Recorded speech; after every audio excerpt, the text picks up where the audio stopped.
He did it through McPhillippi. Oh, Wakey has not though. Old Wakey is straight to the fence, and Stickers might take advantage here. There's damage on Old Wakey's car.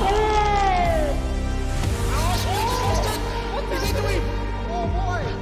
Oh, big crash. Huge crash. Glasses into him. Glasses into him. Less than a second away from the podium. It's not over till it's over. Get the drive. Who's it gonna be? There's the drive. Oh my god! He gets it. Does he get it? He goes into the lead. Oh my god! Oh! That is absolutely incredible. Oh boy. Oh! He's in him! Oh, it's drama! Drama! He's gone for a move very opportunistic. Oh, that came out of nowhere from Morgan Davis. The battle back for second is an absolute hot rocket. Oh, there's a big tap from Racebear to Wakey. Racebear's in the wall. But he's recovered straight away. That bot was so lucky. We'll get a quick break.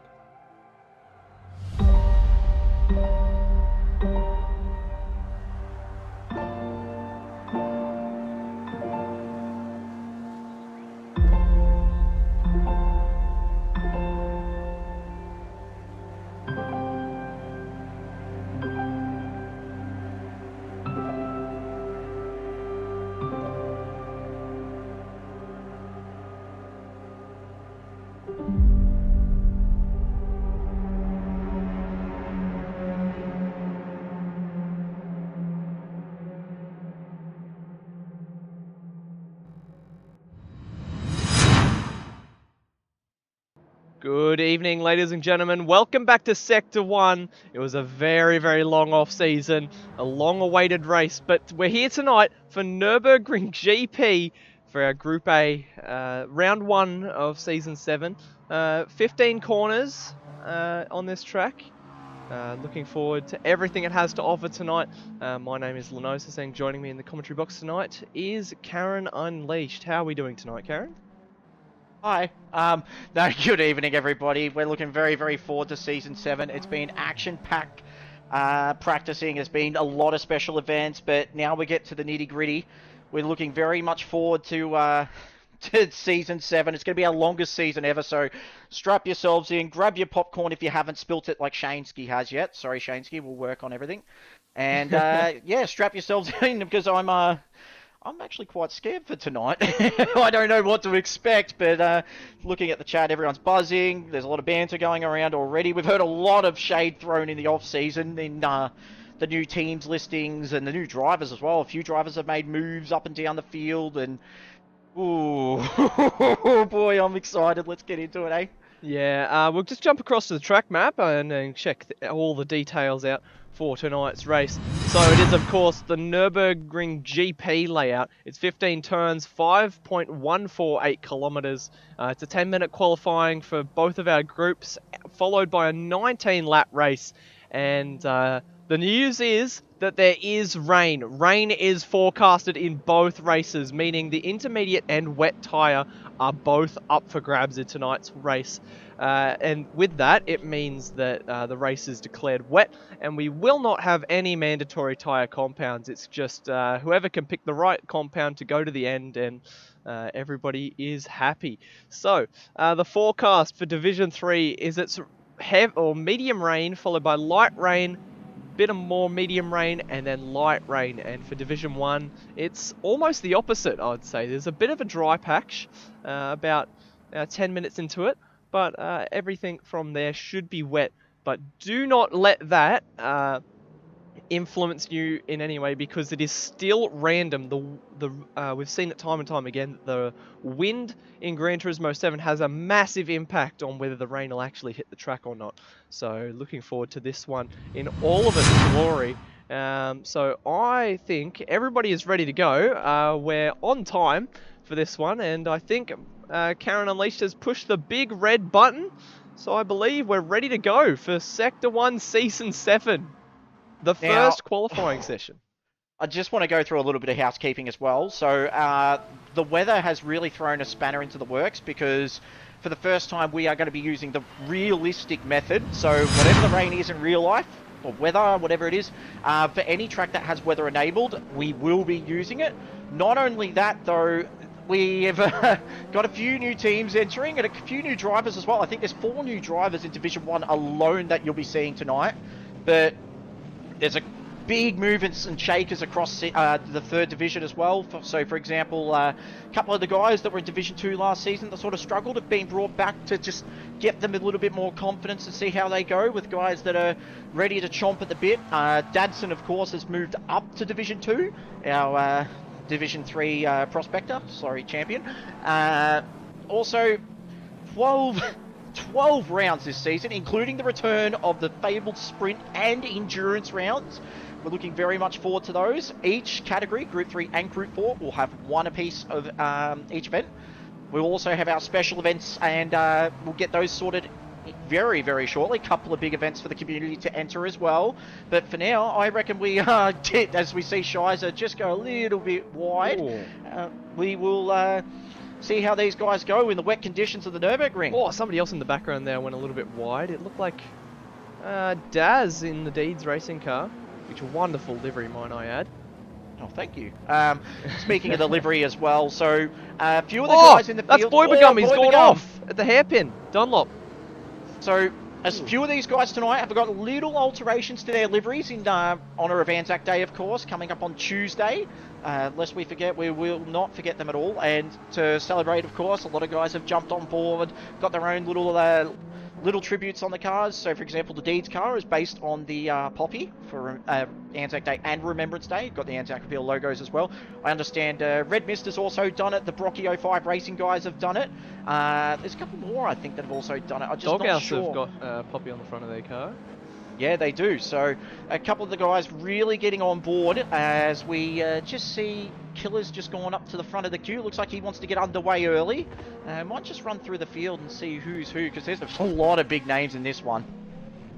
Yeah, so Killer on the loose, leading the pack at the moment. In his new colours, he's racing for Lightning Motorsport under the guide of stickers. The bright green Merlin sponsoring onto the side of their Toyota Supras. As he crosses the line to start his lap.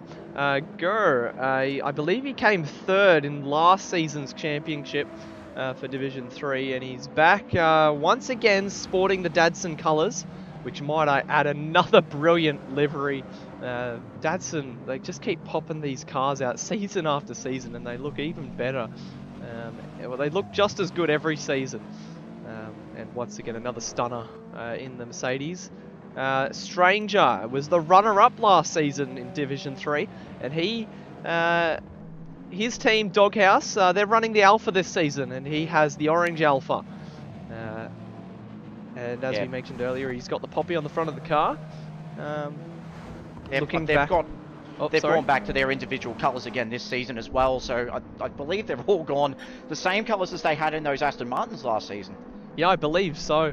I think it's Evil Evo in the green one, Stranger in the orange, PD Pops in the blue, and Oz Patstar in the red, if I remember correctly. We might be able to have a Doghouse representative in the chat. Just fill us in, see if my memory serves me correctly. But as it stands, Stranger 3rd on the road in these tricky, greasy, drying conditions. Shicer in 4th position for Brocky 05 Sim Racing. They're one of the new outfits this season, and in practice, might I say, at the wheel of his 86, Shicer is a force to be reckoned with in this Division 3 championship. Now, even though it's an 86, which is a Toyota, Brocky 05 are running the Subaru manufacturer, but due to affiliations between the BRZ and the 86, it is within the rules that they're allowed to run the 86, as there is no BRZ Group 4 car. And of course, with no all-wheel drives permitted, they have to run the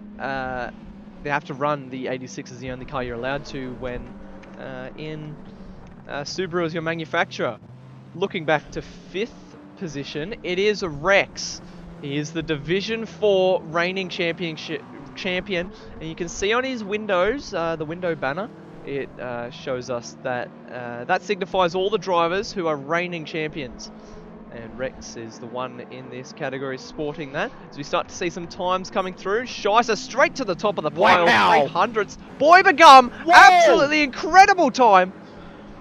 Edges out the rest of the pack by Carbonboy up into P2. Freelix, the times just keep getting quicker and quicker as the track dries. Bumcrack into P1. That was huge. I thought Scheisser was well and truly on top of it, but then Boybegum, Black Project, the gap, it looks like the intermediate tyre is the one to be on at this point. Few of the guys have started on the inters, but has Boybegum exited to the pit lane? I think he might have actually, so, that's going to be looked at. Yeah, the stewards are not going to be too happy with that one. Yeah, as you're saying, you're not allowed to exit out to the pit lane, but we'll see what happens. The big thing about this is I'm just seeing one driver just go a little bit wide. There's a couple of guys that, as we've just said earlier, that have dropped down from Division 2 to Division 3 just to get a little bit of confidence back, get used to the swing of things, and they're going to be major players in Division 3. So all three of them are taking the podium spots at the moment, which is very, very intriguing. Bumcrack, of course, leading Kraken Esports, taking over from Locked Up, and it's a bit of continuity with their lineup, but they are going to be a force to be reckoned with, especially later tonight when you see young Wakey. I'm going to be very intrigued to see just where he stacks up in the top tier of Division 1. Freelix in P2. He's also, stayed on with the Ascension. Massive slide from Freelix there. But Ascension, of course, he's now been renamed Respawn Esports, which is huge. And they've those cars just look staggering. They really do. As Freelix just held up a little bit by Daz. I believe those cars were done by Womble as well, and Womble got the he got the Mo Jalen Award last season for his work on the liveries, and yeah, you might want to keep an eye on this one though. Freelix is up by 1.7 seconds. It's definitely intermediate weather.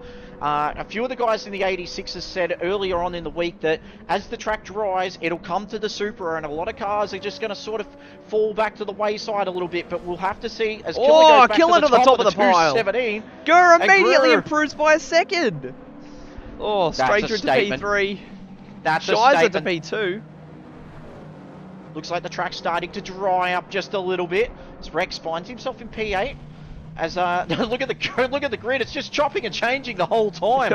These variable conditions. This track's actually drying up to a point. It's drying up quite quickly. This might nearly be slick weather. You'll be taking as Budsy to P6, the ISA driver immediately putting himself into contention. And he's on the wet still as well. That's intriguing. So Boybegum, the driver that went to the pit lane, he's currently sitting last, only 1 second behind Rex. Yeah, but that McLaren's been wicked quick, and the guys at CP Motorsports would not have chosen that car if they didn't believe in it, as we've seen the Ragged Edge boys be just inspecting the cars over the off-season, because famously they burnt one at the top of Bathurst to celebrate getting rid of the thing. So it's amazing that CP have actually gone this way and picked the McLaren, but they know what they're doing. They've done a lot of research, and quite a few of the squads may have chosen Toyota, but there's been some big left field choices, especially from the Porsche of ISA Esports, and CP picking the McLaren is a big one itself. And speaking of big unique choices, Datsun Racing with Gura on the top at the moment with that's a crazy time, a 2:16.1. That's the only Mercedes in the field. So that's a big shock, especially since massive gamble. And he's up again too by over 2 seconds. The track is drying. I think everybody's up at this stage. They're really got to be pushing for this 5th and final lap, and if they get it, then that's when the track will be at its peak conditions. Do you risk putting on a... Oh, it's probably too late to put on a slick now. You're just going to have to go with what you've got. Mm-hmm. So if you're on a wet tyre right now, you're in serious trouble. And Rex is on a wet tyre. I'm just double checking who else. Rex and Budsy are both on the wets at the moment. Oh, Gurr's gone! Into the fence! Oh, no! Oh, Killer goes to the top of the timing sheets. Stranger ahead of him. Scheisser! Great job from Scheisser to get himself up into P1 provisional. But next to come around the corner it was Freelix, but then doesn't improve. Daz puts himself into P3, and it's Bumcrack into P4. This track is definitely Black Project to P2, front row. And Yep, these in guys the Ferrari. That's the final lap for these guys. Look at Oh, Shizer has a 2,000th gap to Black Project. I was about to say, that's nuts! And the track is still drying right now. This is interesting. It looks like Gura's parked Oh, his car. Boybagum! Oh, to the top of the timing tables. What tyres is Boybagum on? He's on the Inters, but that is brutal. That's a 2:14.1. Look at the gaps between the top three. There's not even a 10th in it. But Just keeping my eyes Boybagum on is Black going to be in Project. big trouble as these guys have still got another lap on this drying track. So Black Project's up at the moment. I'm just keeping an eye on Shizer. this is anybody's pole at this stage. Shizer's up by Shizer. 3.5 tenths. I'm sticking with Black Project now just to see where he comes up to at that same sector. The track is definitely dry. Little bit of moisture, but you don't want to go offline, so you can't really afford to just give it the absolute berries. Let's Oh, see. Black Black Project running wide. Oh, And he's still up. Oh, that's But- close to the time that Shizer set through the second sector. As Shizer rounds to complete the third sector. 8 tenths. Whoa! Boybagum has made a mistake here, as he has everybody below him charging on this final lap. I'm just keeping tabs on Killer on the loose at the moment in the Supra for Lightning Motorsport, as he he's just going to be the first one to cross the line coming over to the Coca-Cola curve. This is going to be intriguing. Has he left it at the perfect time? He's used a lot of that inter tyre though. Let's see what happens as he crosses the line straight to the top by 3,000th. And Here comes Shizer Shizer. next. Absolutely demolishes Oh! the time. And who's it going to be next? Black Project's coming across the line next. Oh, there's a couple of cars in front of him.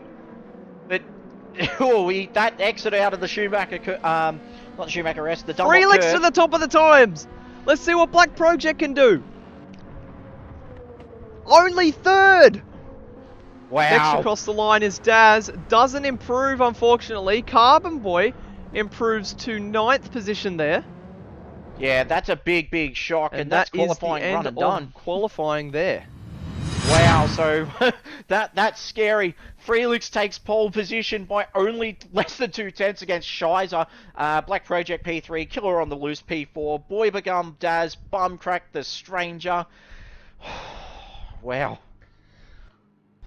I'm just speechless at this stage. I think we have, was it a 2-minute gap before we get into the race? But that just gives us time to process what we just witnessed.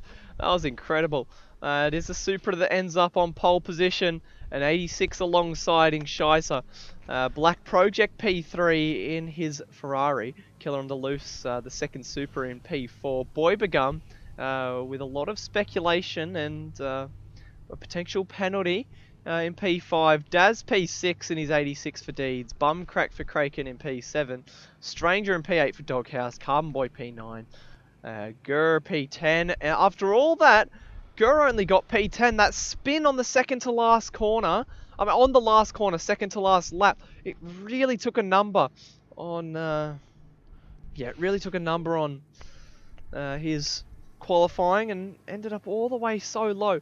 Rex P11 and Budsy P12, and that rounds out the Division 3 grid for the qualifying. Oh, let's get underway. Season 7. We've been waiting, was it 6 or 8 long weeks? Oh, one of the two. Oh, mate, I am so keen for this. Everybody get keen. Get your popcorn out if you haven't spilt it.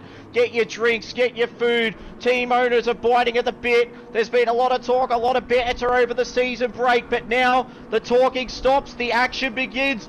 We are live for Season 7. And away they go. It looks like Felix gets off to a great start. Boybagum around the outside of everybody before the first turn. Up into P3, P2. Shizer, can he get it stopped? Any action behind? No. Oh, there's a lot of contact, and somebody's been stopped. That's Budsy in the Porsche. He just got, there's like a domino effect all stacked up, and it looks like Bumcrack has had a terrible start as well, all the way down to Contact P11. at the front. Shizer's around. Oh, can he save it? No, he can't. Shizer gone. He was a favourite for this race. Only at turn 1, but there's a long way to go. 19 laps. But, oh, somebody's wiggling. Oh, who's that's gone? I think it's Killer. Oh, barely saved holds it. onto it. A lot of these guys have picked the intermediate tyre to try and hold off for when it dries out, and you can tell these guys are struggling early very on. wide by Daz. But these guys holding on to it for now. Freelix P1, Boybegum P2, Black Project P3 as they charge down towards the Dunlop curve. It's advantage McLaren at the moment. Boybegum in that CP Motorsports McLaren. What a start. But the rain, as we saw in quality... Oh, he's run wide and so is Daz! Daz is way off. Oh my goodness. That was straight into the shadow realm. Oh my. So Daz all the way down in P11 now. And we'll have a look on the Next Level Racing Action replay at that one to see what just happened. They headed down to the chicane.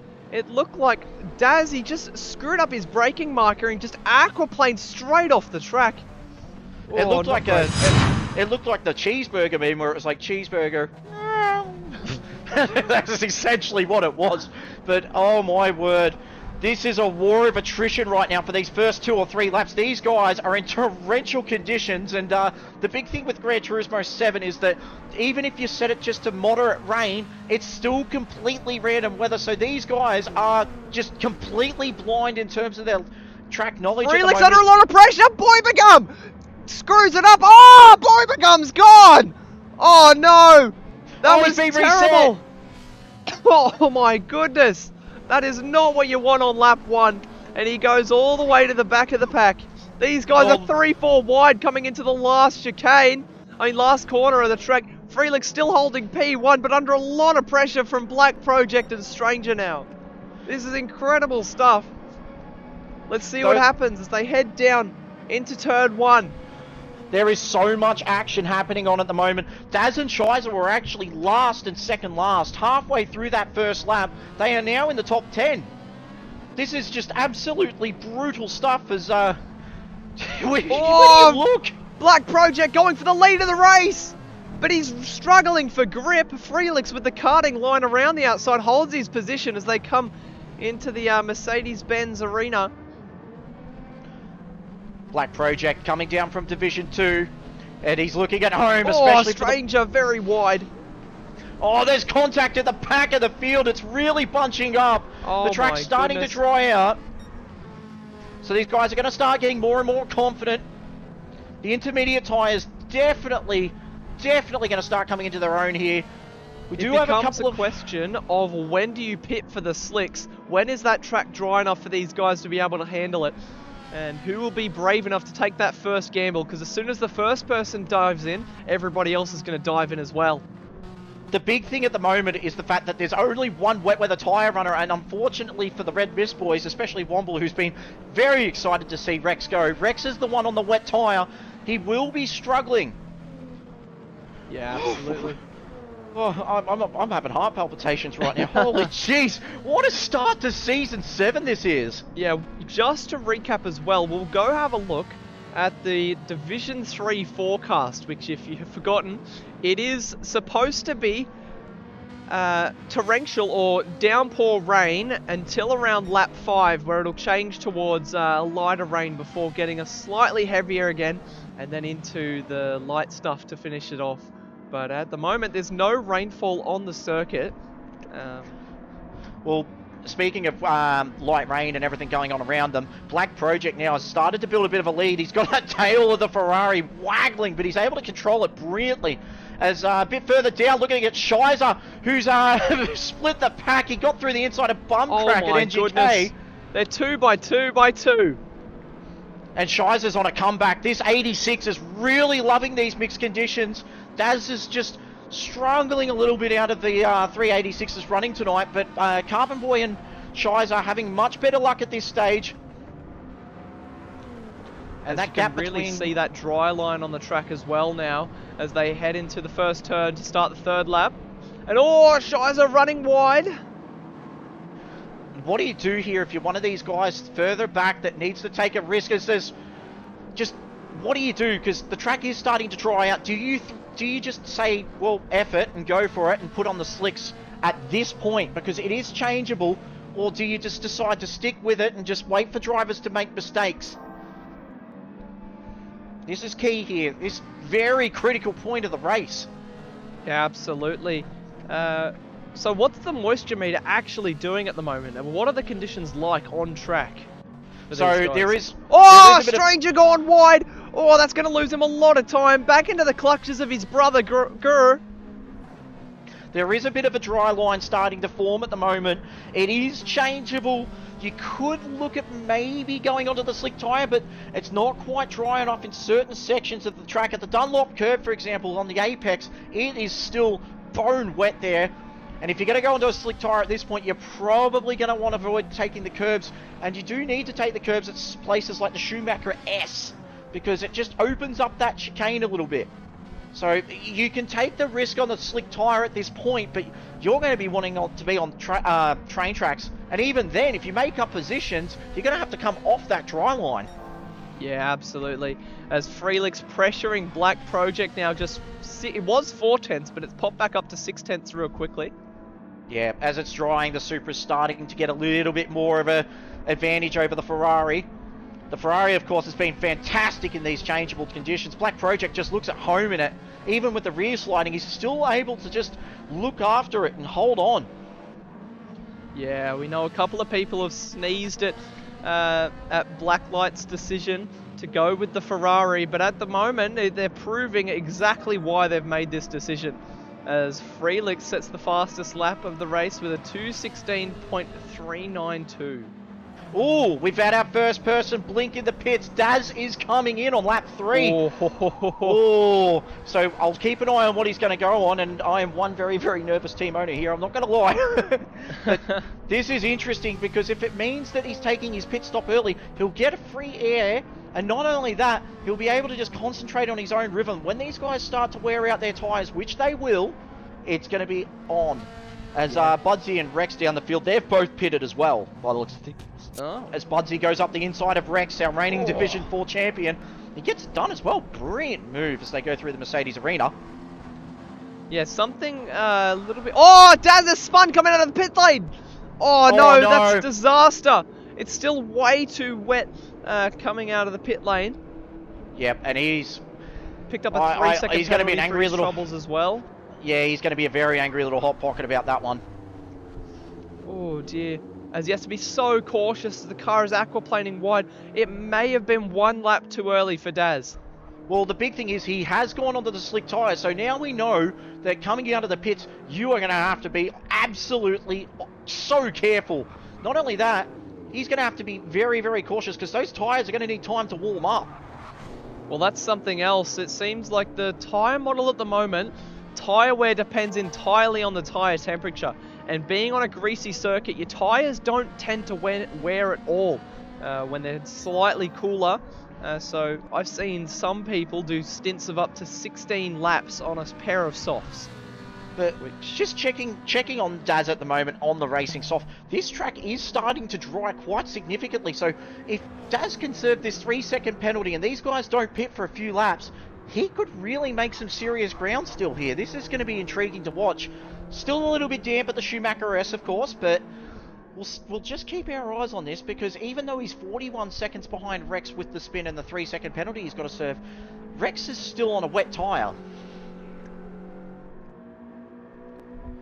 There's just action everywhere. As they round the finish line for the start the 5th round of the race. Black Project currently leading, Freelix still by about 6/10.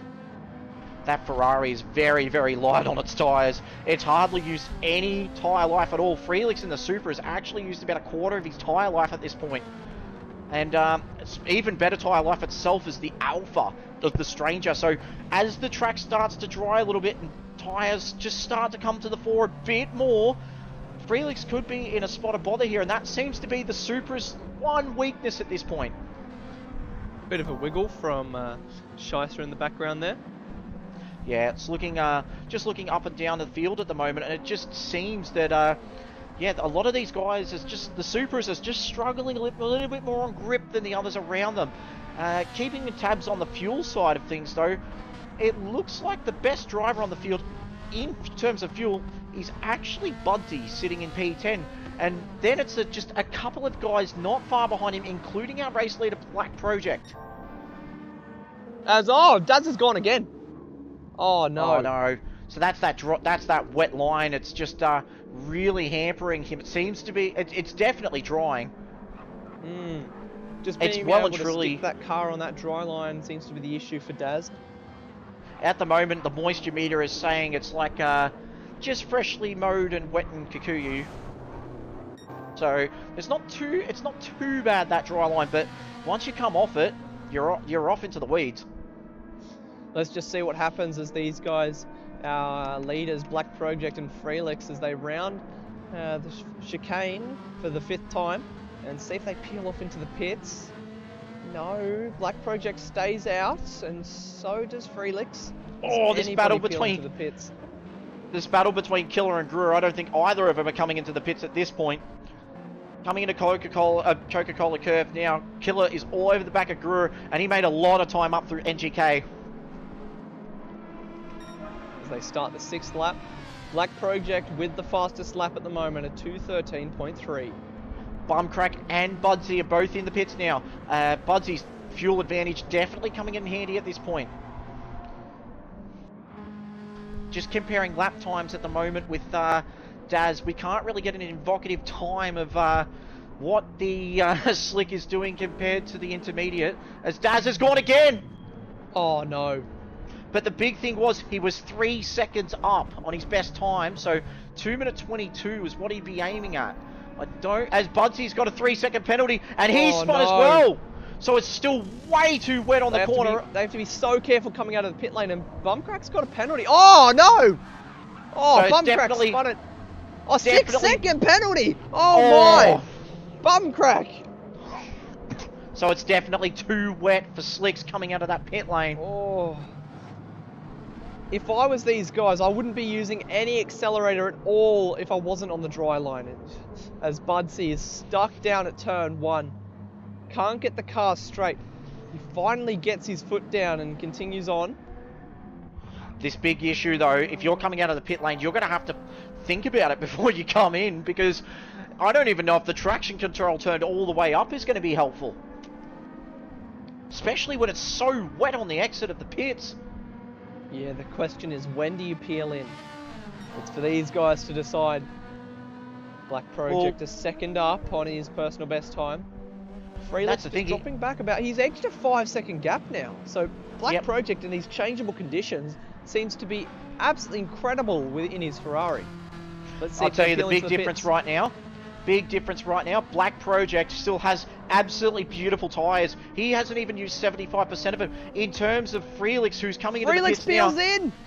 He has used over half to 3/4 of his tyres. Black Project is well and truly... He's got this by the absolute gonads, as he sets the fastest lap of the race with a 2:12.3. Stranger's in too in his Alfa Romeo. Carbonboy and Gur. There's a few guys coming in actually. Freelix as well. They're going to have to be so careful on the exit of the pit lane. So careful, because it is still absolutely soaking wet down there. If they have us in our ear, they'll know what they got to do. Yep. And just keeping our eyes on the battles, as Budsy's gone off at the Schumacher S. He's gone off with the racing soft tyres as well. Daz has gone past.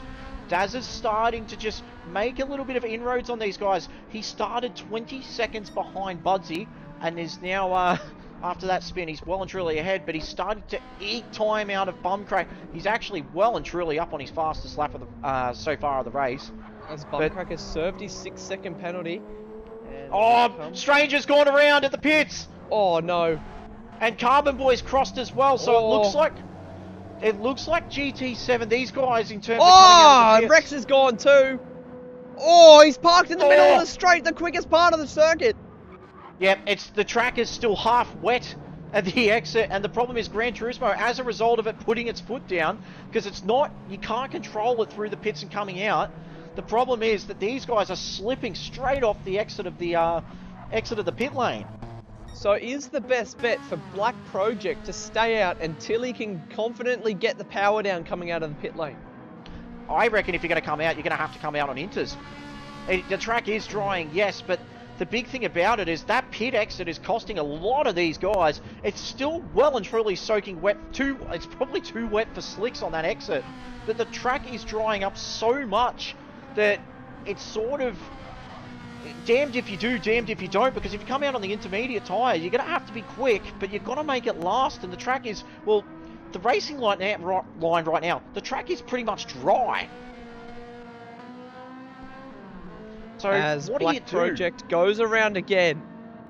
Killer on the loose is much better off on tyre life than Felix was, but he's 10 seconds behind, and he is hemorrhaging time. Black Project in the 212s, and Killer's last lap, a 2:14.1. So what we're seeing from these guys as well is, in order to keep the tyre wear down, these guys are using the wet line on the main straight to try and keep their tyres cool enough that they're in the operating window, so they're not burning as much tyre as we saw with Felix. That's very, very clever, and Felix has actually come out on the medium tyre. So his tyre might take a little bit more to heat up, but it looks like... If we don't see any more rain, I would assume he would be on these tyres till the end. Yep, I agree. And with the wet weather start, he doesn't actually have to... Oh, Crew's gone around! Can he hold it? No, he's gone! Oh. He's gone to the Coca-Cola curve, and that means the stranger's going to go through. Oh, he still can't get it straight. And Carbonboy sees yellow flags, and rightfully so, stays a little bit cautious on the exit of the Coca-Cola curve. But he's going to have a run on Gur now. Just 1/10 the gap. But the track's still wet, guys. I wouldn't be going onto the wet line just yet. This is a war of attrition right now for these guys.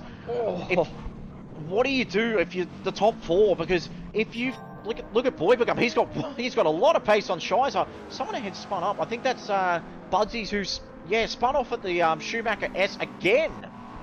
So he's really struggling with these conditions. He's definitely struggling in these conditions. This is an absolute war of survival now. This isn't even about winning the race. This is just trying to go as high as you can up the field and just being there. These top guys in the top four, you can see they're trying to desperately look after their tyres. Does Black Project come in this time? No, he goes around again. Well, he doesn't really need to come in. He's used half the tyre. Compared to Killer, who's in real trouble, he's used 3/4 of his tyres. And then behind Boybegum is also looking very good. Penalty Killer there, half a second penalty. Boybegum's actually the best on tyres, and it's not even close. His rears look absolutely fantastic. But he is compromised on fuel, so he will have to come in. Whereas Shizer at the moment, still on the inters. Shizer's actually not too bad on fuel at the moment, still got over half a tank. We've got to keep our eyes on Felix here, because he's definitely making time up. As Shizer runs wide into the first turn, maybe a indication that he needs to come in for a new pair of slicks or tyres.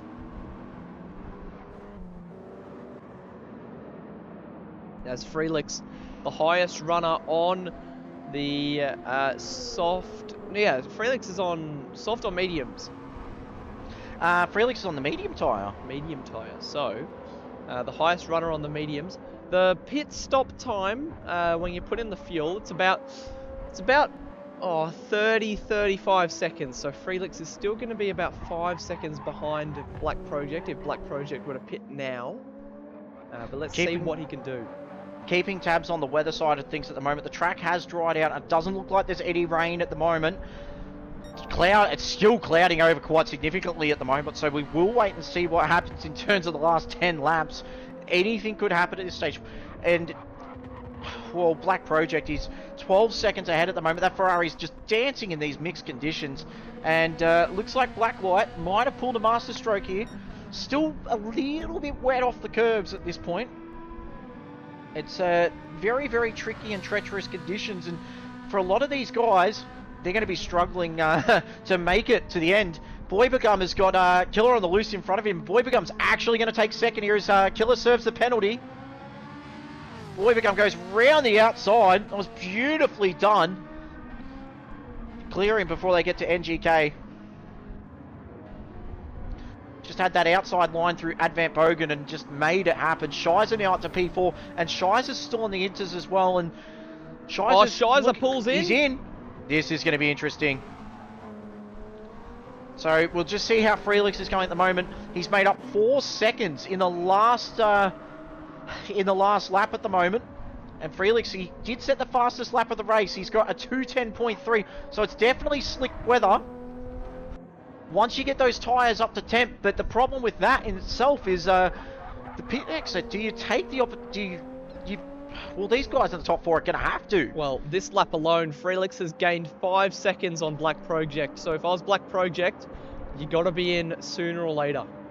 Yeah. Do you take the inters knowing full well you can make them last in the Ferrari, or do you go to slicks and take the strategy and then take the risk of spinning out on the pit exit? Keeping eyes on Shizer at the moment. We'll see what happens on here. The slicks. Can he be the first driver to successfully navigate the exit? He is. He's done a good job. Oh, no! Oh, he was so close. Spun dear. So he's just jumped straight onto that changeable line, and the problem is it's so hard to see that blend line with the weather. Oh, he was so close. It was only the last meter or so of that line that he spun on it. Oh, this is brutal stuff. And Drew is just barely holding on against Bumcrack at the moment. This is absolutely brutal stuff at this point. You've got to be so careful. Gets past Shizer.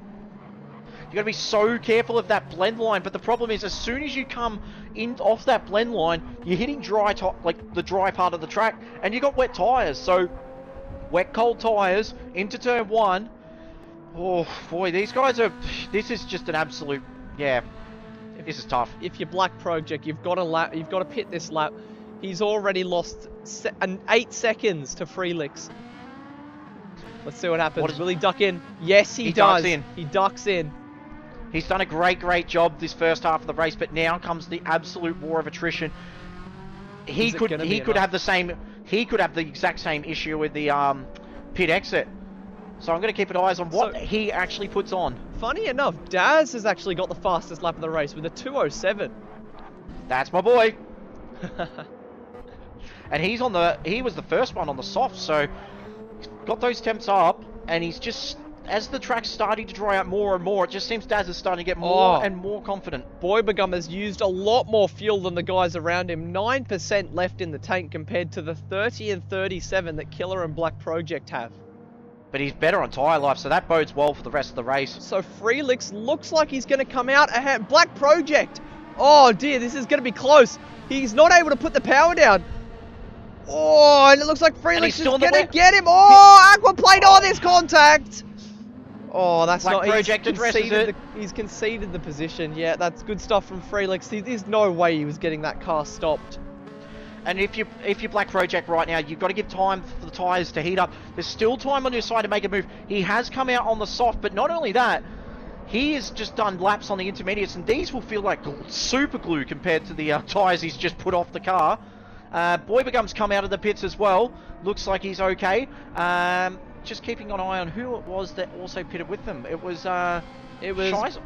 Shizer pitted the previous No, it was lap. Killer. Killer. Killer's in Killer's P3, pitted. so he's done well. He actually put on the intermediates again. Did he?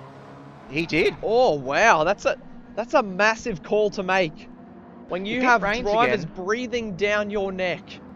If it rains again though, he could well and truly be on here. Oh, absolutely, but can you get the radar up from one of the drivers or? No, I don't have access to it unfortunately, so I'm totally in the blind here because I can only have the track map.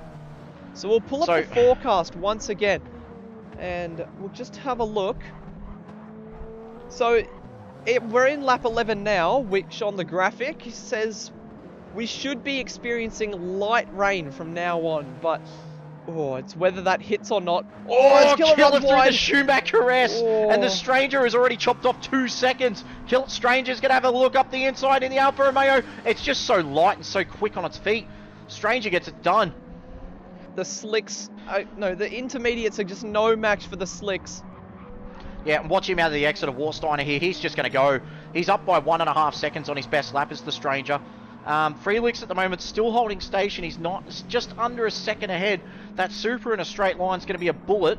But the problem is Black Project on the soft tyre, and that Ferrari is going to be very, very light on it.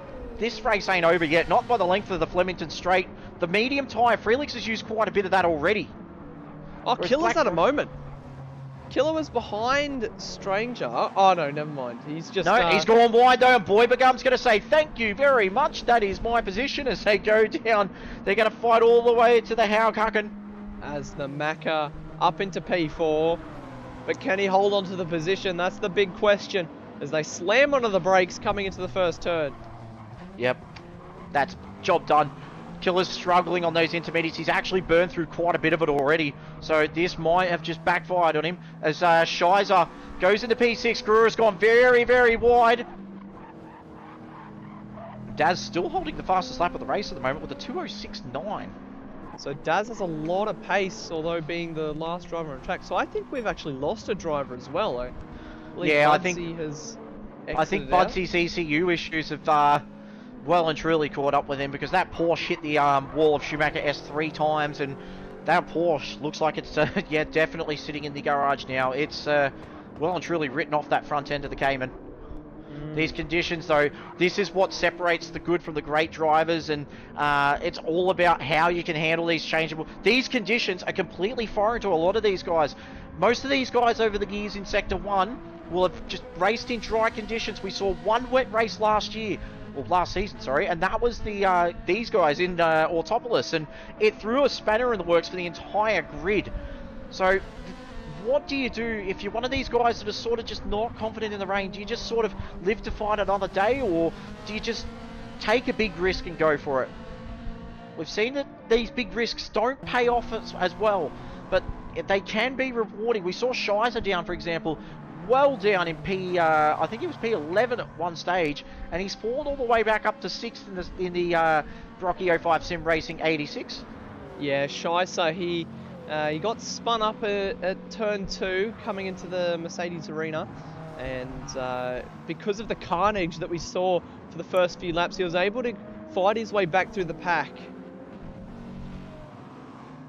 That's correct, and he's just you can see the line. It's definitely dry, and it's getting wider, that dry line. There's still bits of it. You don't want to use all the apexes just yet. As Shizer is pressuring Killer, whose Killer is on the intermediate tyre, so...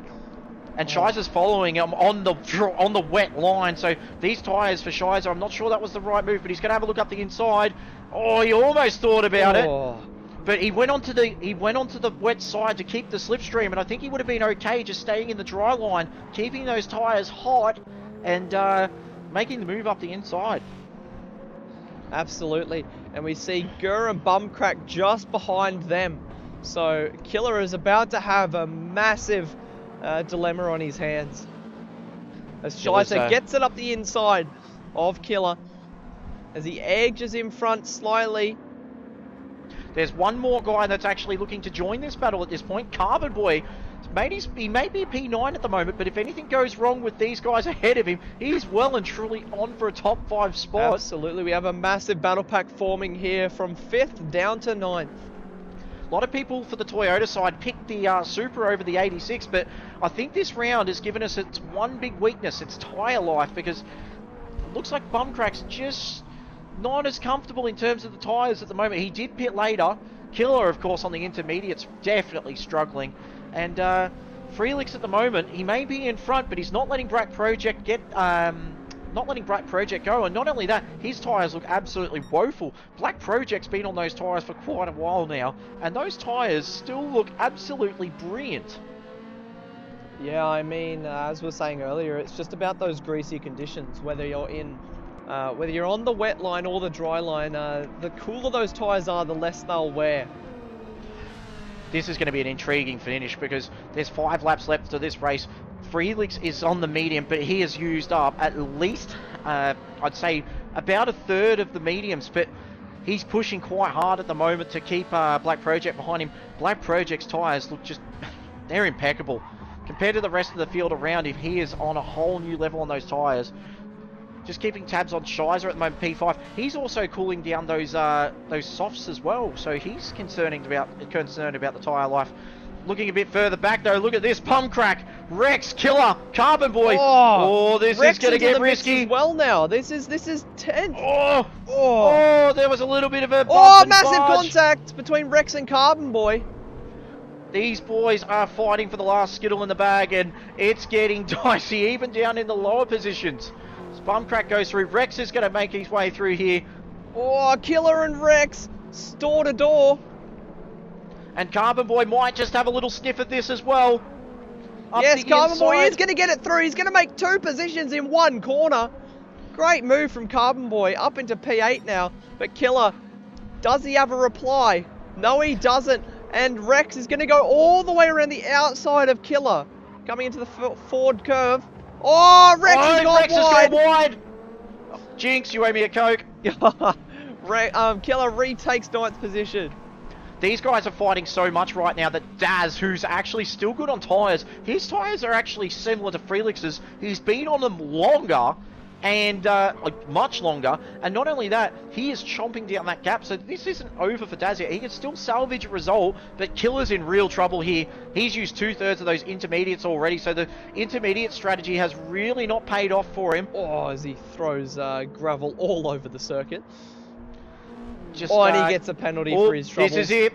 The battle for the lead is well and truly on. It's down to 0.3 of a second. Freelix versus Black Project. Respawn versus Blacklight. One of the big legacy squads of Sector 1 up against one of the big powerhouse squads from last season. Respawn have a lot of resources at their disposal, but Black Project and Blacklight Motorsport have been around. They know how to do things. Look at that Ferrari. He's just got so much more grip going through Mercedes Arena. It's not a matter of if now, it's a matter of when. Oh, Freelix. We know he's not afraid to get the elbows out. We saw last season he got boxed around a little bit, but this season he's willing to fight. Black Project sticks it up the inside. Can he get it done at Valvoline Curve? Oh, Freelix holds around the outside. Now he's got the inside line. But he's going to have the traction, Black Project. He gets it done on the outside of Ford Curve. What a move. Great stuff from Black Project there to take the lead of the race. Has Freelix got an answer? This is the real question. His front left is looking very second-hand. They've both got a big gap back to Boybegum, who's up the inside of the Stranger himself. Oh, a little bit of a touch. That was just accidental off the curb. No malice intended in that. They both just fought for racing position. Boybegum got up the inside, but these curbs are just so difficult. And Boybegum, unfortunately, as he come off the curb, just little bit of contact, but there's no malice intended in that. There was great racing between the two of them.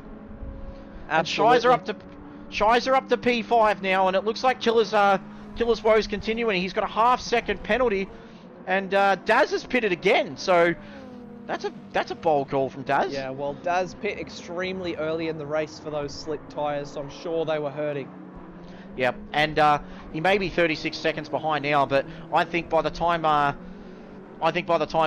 race is over, he might just have Killer here, because Killer's intermediates are absolutely gone. There's 9/10 of that tyre left. He's got a half-second penalty. He's going to have to pit.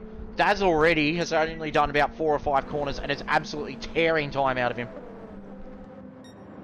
As we look back up to Black Project and Freelix, and the gap is already out to over a second. So what was it, the nickname I heard of from the Stranger? Oh no, I can't really say that one. He's done a fantastic job, the Stranger. He really has pushed the whole race in that Alpha, and it was a obtuse choice. I'm not going to lie. A lot of us, when he heard he picked the Alpha, were like, "Hang on, what?" But it seems to have worked out well for him. A little bit squirrely under braking there, but he manages to hold on. They're actually losing time to Shizer. Shizer's driving a brilliant race to come back from the way lap 1 started for him. Yeah, this battle, Boybegum's already extended a 1.7 gap over Stranger.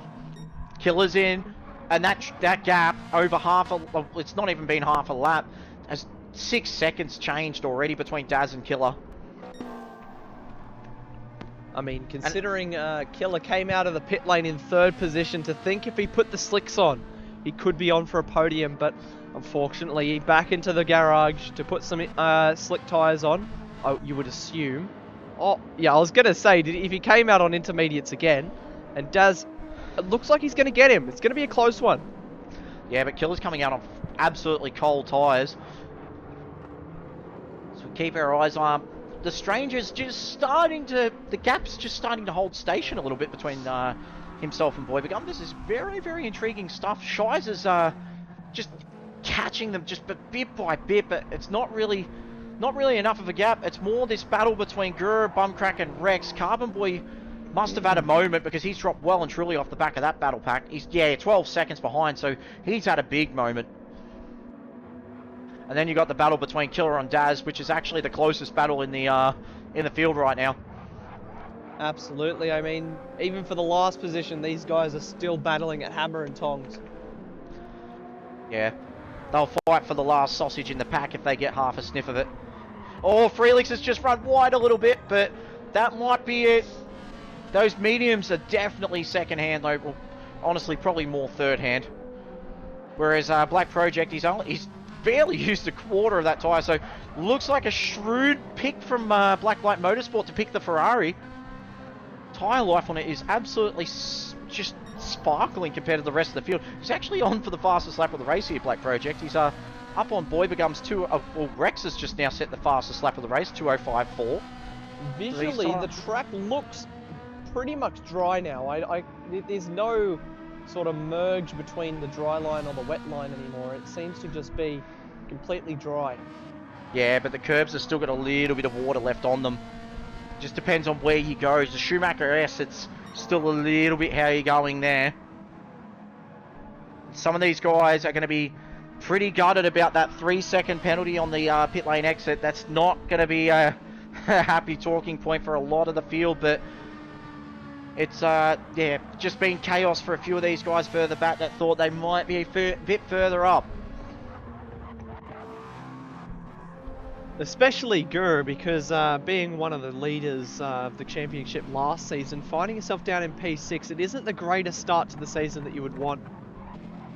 No, and we heard a lot of talk from the Dadson boys. They were seriously concerned over the sheer pace of the Supra, and they've shown that the Merc definitely has the grunt to compete, but the big thing about this year is just that pit lane exit. It was still soaking wet on the exit, and that caught a lot of the guys out, especially the ones that couldn't see the blend line, and that's so tricky to see in the rain.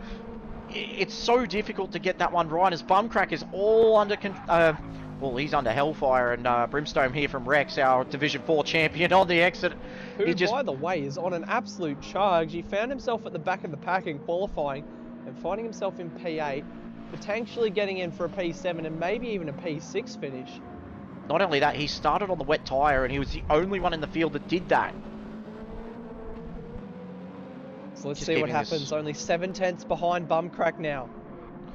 Yeah, keeping an eye on this battle between Killer and Daz here as well, just further back on the field, because we like to give everyone a little bit of a look at me's moment. Killer is just starting to hold station with Daz at the moment, so we're just going to see that one. But Black Project's gap at the moment, he's just set a 2:05.5. Here, it's now 6.5 seconds. It wasn't the fastest lap though. Rex has set the fastest lap with a 2:05.4. Looks like Freelix is just struggling on tyre life so much right now that Boybegum's actually chomping time out of him. Boybegum's on for the fastest lap of the race here, and he's been doing 2:05s the last 2 laps. That McLaren, oh boy, that's going to be interesting to see, especially in the Division 1 group, how Muffin goes, and even more scary for you and me, Lenocis, how Race Fan goes in Division 2. Absolutely. It looks very quick tonight, that McLaren, and we'll see what happens. If I think P2 may be a little bit out of reach, 18 seconds with 2 laps to go, or 1.5 laps to go, but we'll see what happens. I mean, he hasn't really done anything that can be faulted this race. He's just been driving that McLaren. The wet drive was just incredible, and especially in those greasy conditions, it was good stuff from Boybegum.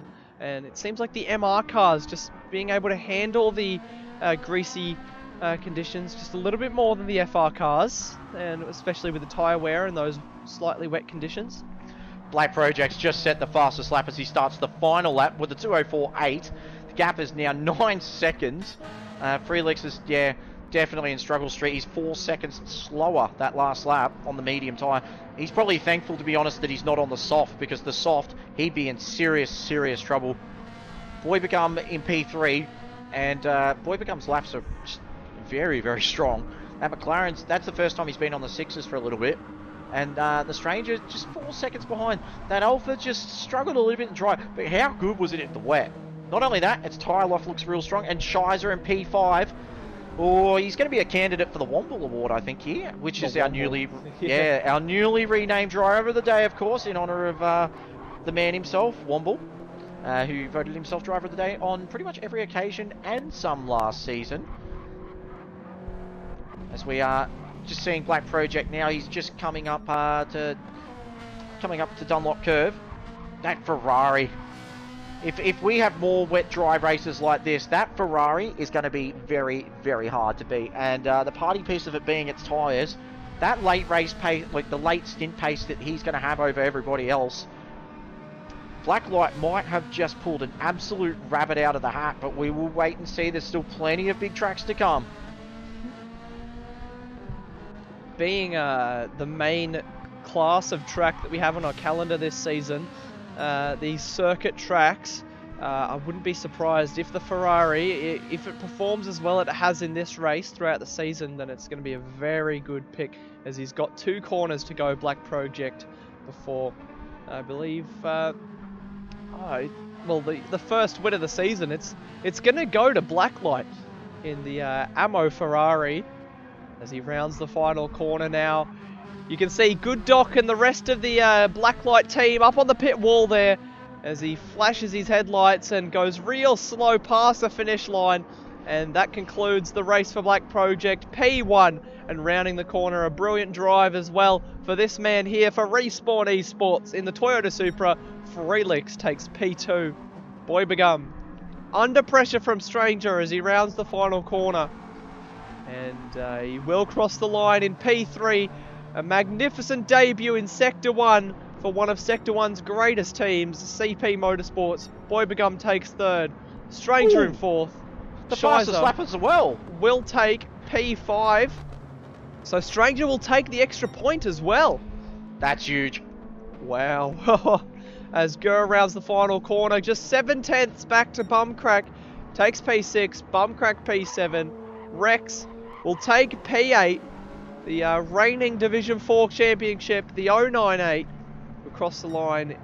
Carbonboy just behind him, P9, and we'll have quite a gap back to the final 2 drivers, Killer on the loose end, Daz.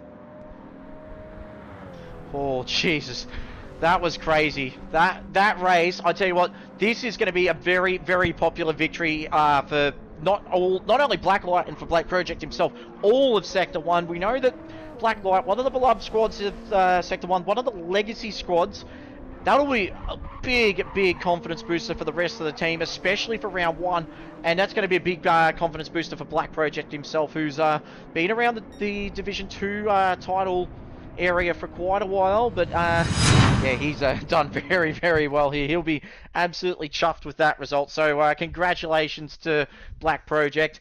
Solid drive, good Doc. You should be proud of that one, mate. That is a big result. And now we got to look at the Womble Award. Yeah, absolutely. Oh, jeez, who do you pick for that one? That's a spicy little meatball itself. So, guys in chat, fire in your picks for the Womble Award, the driver of the day for this division. And, well, Lenocis, who are you going to pick? Oh, I'm not too sure. There's just so many great drives. I think I've got to give it to Shicer, to be honest. He had that massive charge through the pack after his lap 1 incident, and to come back with a P5, it's just incredible stuff. So, yeah, but you can give it to anybody. Black Project, Felix, Boy Begum, Stranger, everyone had such a great drive tonight. So yeah, but I think I'll give mine to Shizer. Yeah, I think I'm gonna. There is one person that I am gonna give it to tonight, and I think I'm gonna give my pick to the Stranger as well. I thought about Boybegum and I did think about Shizer for a second, but the Stranger to finish P4 in a car that we didn't think genuinely when we heard that the Alpha was going to be picked, we're like, oh no, well, that brings back bad memories. He's either gonna go one or two ways. It's gonna really struggle, or it's gonna absolutely dominate. And the Stranger's early stint really set the tone for his race. He mastered the tricky conditions very early on, and settled into a P4 and stole the fastest lap of the race as well. So that bodes well for the rest of the season for the Doghouse Motorsport guys, because that is a very quick car indeed. Very excited. Yes. So we have a few nominations, in the chat. Looks like we have a couple for Stranger. Yeah, we have PD Pops, Prua, Good Doc, all given Stranger. We have as typical, Womble's given himself the Womble Award. Yep. And Ghost has given it to RX7. He's correct. That was an absolutely class drive from RX7. VF gives his to Stranger. Womble to Womble, as you mentioned. Atom gives his to Daz for taking the big balls risk and pitting, but unfortunately didn't work out. Stranger, still exciting. Still exciting Pat Star either way. gave his to Stranger. Brocky gave his to Shizer, and Dobrev gave his to Boybegum, and Prospector gave his to Stranger. So I think the chat has given it to Stranger. We'll just have to pick up a vote if somebody gets the chance. But everybody, so many deserving drivers for the driver of the day tonight. Stay tuned everybody, as coming right up we have Division 1 qualifying followed by the race. So we'll be right back. We're just going to have a quick 5-minute intermission while we set up everything. But if you haven't already, make sure to go and smash the like button. We're currently sitting at 7 likes from my perspective. And if I want to see that at least hit 20. At least. Oh, no. Come on, you need to be higher than that. We have 45 concurrent viewers right now. So in reality, we should be getting at least 40. Come on, guys. Click that button.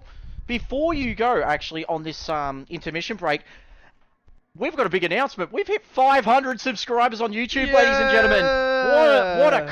That is huge. So thanks to everyone who has liked and subscribed to our YouTube channel. Of course, if you haven't, make sure you do smash the notification bell so you don't miss a bit of the action. But I think for 500 subs, we might have to do something. I reckon, we might have to drop a prize or something like that. I've heard some whispers, and until anything's confirmed, I'm not going to say anything, but big things are coming, big celebrations. I hear maybe a pack of deeds maybe on the way. Oh dear God, do you want me to be broke? Do you know how much a slabber that is? No, I think, definitely we should definitely look into something for that, and maybe this might call for a special event down the track, I reckon. So looks like we, as a result of a 500 sub celebration, we might just try and conjure something up. So thanks to everybody for subscribing, sticking with us, enjoying the action, of course, getting involved. If you haven't been involved with us, of course, jump onto our Discord. You'll find that on all our social media pages, and get in, have a chat, say good day.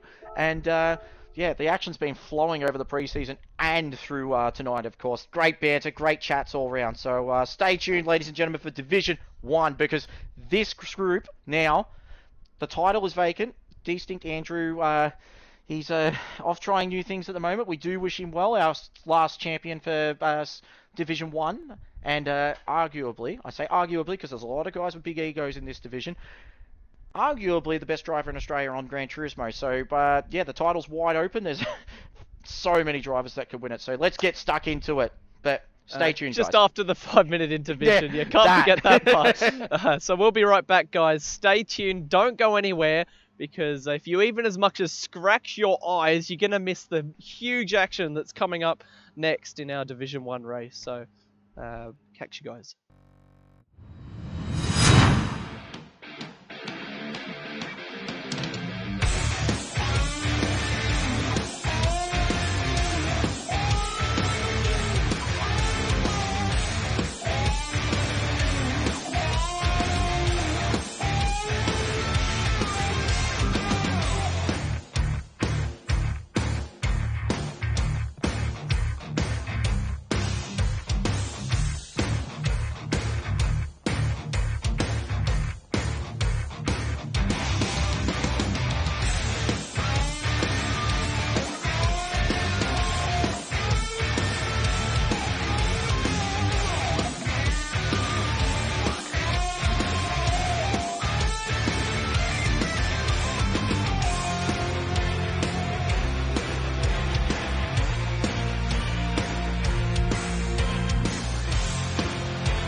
Hello everybody, we are back for the Division 1 race, and we're minutes away from lights out, and it's one race that I'm looking very forward to. We have almost a full lineup, 13 drivers on the grid tonight, and it's just going to be incredible. We haven't had a race like this in Division 1 forever, and I don't think we've ever had a wet race with changeable conditions in Division 1, so it'll be very interesting to see how the top flight drivers handle it. Will there be as much or even more carnage as we saw in Division 3? We'll have to find out, but yeah, let's not wait too much longer. My name, once again, is Lenocis, and the race director for Division 1's race tonight is everybody's favourite driver, Carbonboy. How are we doing tonight, Carbonboy? I'm doing relatively well. Given the lack of a decent drive on my behalf, I'm not particularly pleased with my own efforts at this point in time. However, I do want to say a big congratulations to the rest of Division 3. That was some of the best racing I've done in a long time, and especially congratulations to the podium. Held it together in the conditions, ran a fairly impressive race strategy in terms of tyres. Yeah, hats off to you, gentlemen. Yeah, it was a very interesting race to watch, and yeah, it was just incredible. But for tonight's Division 1 race, we have, well, for this season, we have a lot of returning names, and also a lot of new names. Names like Scar, Blind Man, Lewis. Like, we haven't seen these guys before, but wherever you have seen them, we've heard lots of things about them, that they're very quick. So we'll have to wait and see what happens. The only missing driver tonight is Ando787, who was unable to join us tonight. However, we're looking forward to every minute of action that the Division 1 guys have tonight. And a returning name to Sector 1 who hasn't driven in a couple of seasons, it's Diswood, driving for Brocky05 Sim Racing, back to the top of Sector 1. And he's quicker than ever, and we're very excited to see where he places himself in tonight's pack. So, not long And to just go for now. for the viewers at home, a little tidbit of information. Woody is part of the hashtag DS4 gang. Well, in this case, hashtag DS5 gang, being that he is an absolute freak, in a good way, on a controller rather than a racing wheel like a lot of us. So, and in the full new credit update, to him, because in the new update, the controller pace as opposed to wheel it's a lot closer, and the controller players are able to drive quicker than ever. So look out for Woody. I'm just thinking in terms. Karen's still here, by the way. I'm just looking at some of these guys in this group at the moment. There's a couple of guys just commenting in the chats about how the race is going to go, and I think it's so hard to determine who's actually going to take the top spot in Division 1, because like you've got the likes of our champion, previous champion TX3, of course, and we've seen how strong Adam and Geesh were, but now that we're back in terms of BOP, there's no tuning to worry about. That throws another spanner in the works, because we saw a couple of these guys last season that were racing with the tuning on, just struggling a little bit. And I reckon that those couple of guys that were struggling are going to be back up towards that pointy end. And not only that, these new guys we saw in the Last Man Standing event, just how they went and were able to race clean, namely HC Lewis and Scar as well. And they raced with Adam, and Adam's no sledge behind the wheels, so it's so hard to determine just who is going to be, who's going to be up and about. But I'm going to throw a spanner in the works and say my dark horse for the top 5 picks tonight, Young Wakey. That's a big one. Absolutely. I mean, Young Wakey, he was absolutely phenomenal last season in Division 2, and he's earned his right to race here tonight, and earned his right indeed, as he has his top flight debut race, and he's actually extremely young as well. So I made my prediction at the awards night. Season 8, Wakey is going to take the title. But, Oh, Wakey Gate. Wakey Gate. Oh, Wakey Gate. Never forget that. Now, just checking out in chat as well, 48 viewers tonight. It's fantastic, guys. So Massive keep it up. turnout. Yeah, great turnout as well. We've got 18 likes so far. So let's get those likes pumped up. And just checking the chat out at the moment. Ghost just said Woody is legit stupid quick. I agree.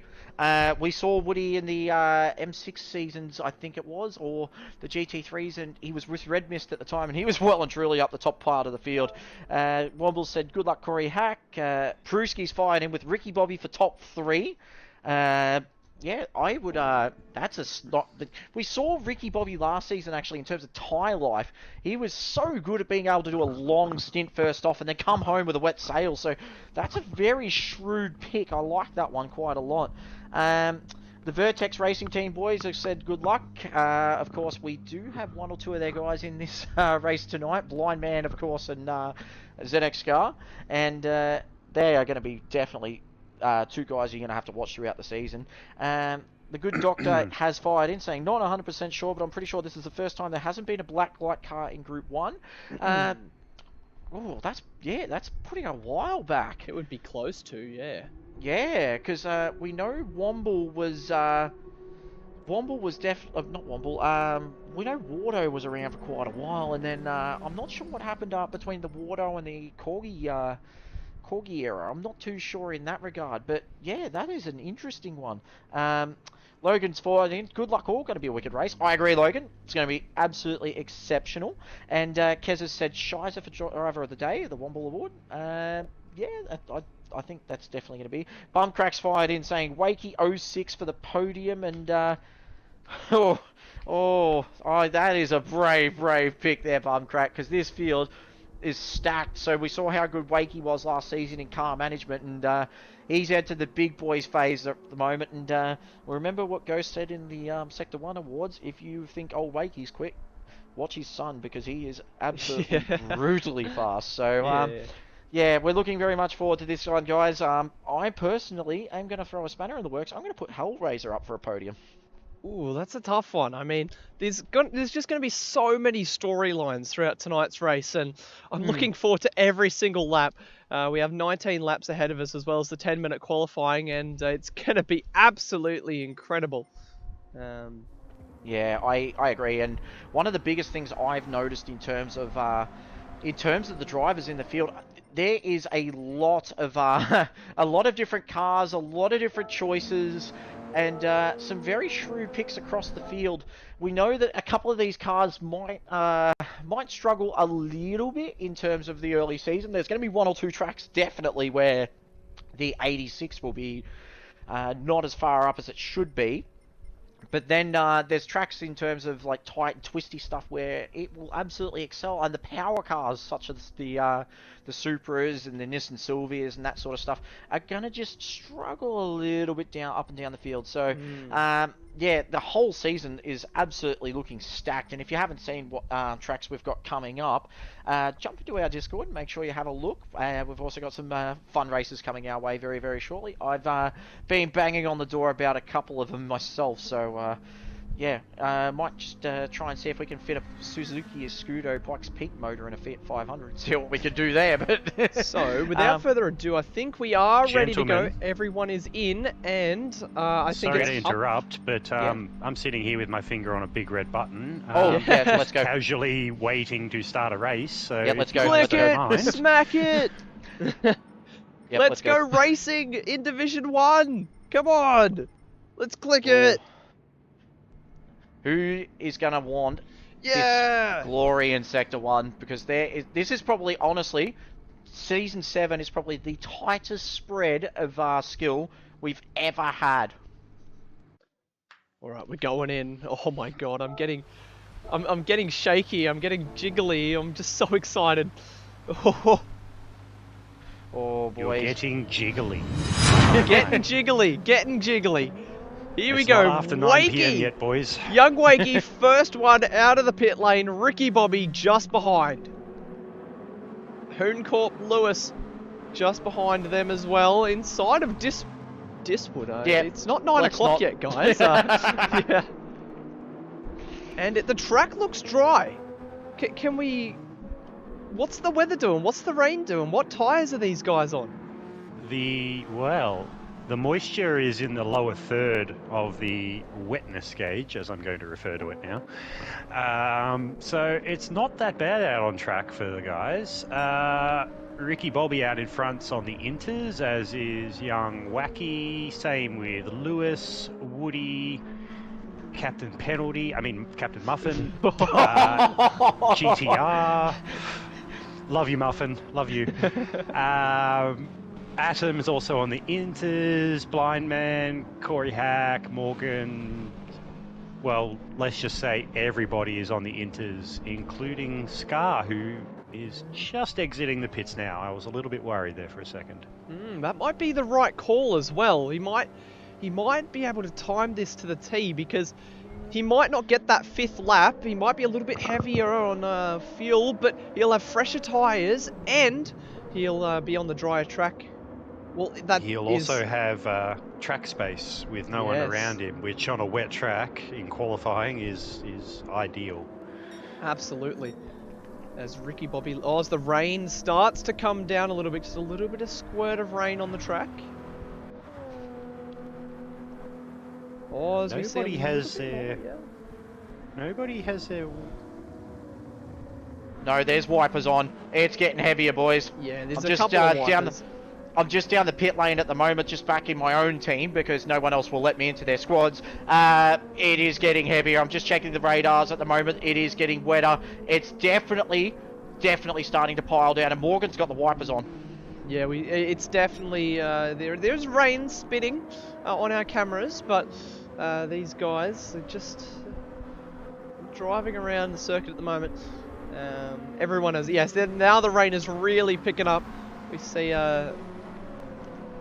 getting quite heavy as these guys head down towards the first. Well, it's Ricky Bobby who's entering the Mercedes arena at the moment, the Obsession Motorsports driver in his Supra.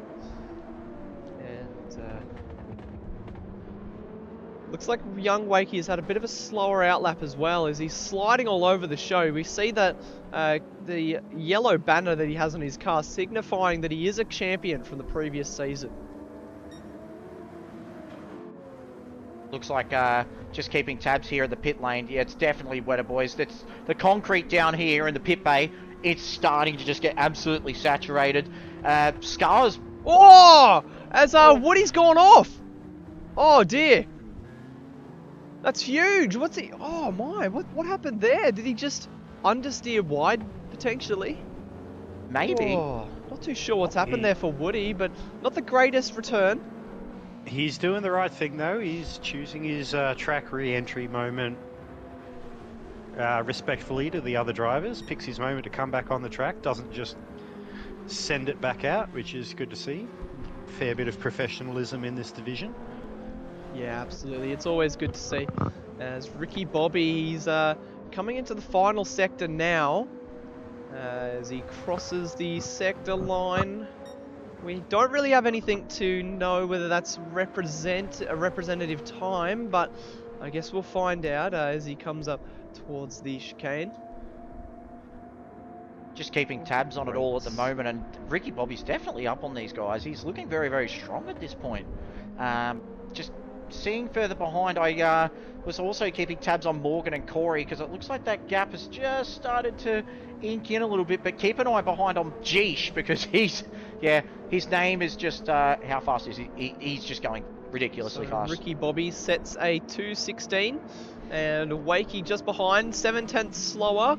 Lewis will be the next one to cross the line. Goes to the top by 1500ths. GTR to the top of the times, and Blind Man. My goodness, it's not every day. Oh my goodness! Jeez. This track is just getting quicker and quicker. But as I was saying about Blind Man, it's not every day that you out-qualify GTR by 6/10 on a quali lap. And the same can be said for Geesh, as he out-qualifies GTR by almost 2 seconds. Wow. It But, looks like there's a bit of a challenge on his hands. You would be a fool to ride off GDR Oh, right absolutely. now. You would be quite silly. Because I think he will see that and be like, oh, okay, I need to go faster now. I mean, it's not a GTR, but the Silvia, it is a Nissan, so he's in his favourite manufacturer. And, I mean, GTR in a Nissan, what could go wrong? That is a recipe for speed. And seeing some times from GTR earlier, he's able to hook that GTR up quicker than I've seen. I mean, not GTR, it's a Silvia, but I've seen him hook up that Silvia faster than I have seen anybody else go on this track. But that was in the dry. We're in greasy conditions. Let's see if he can replicate that now.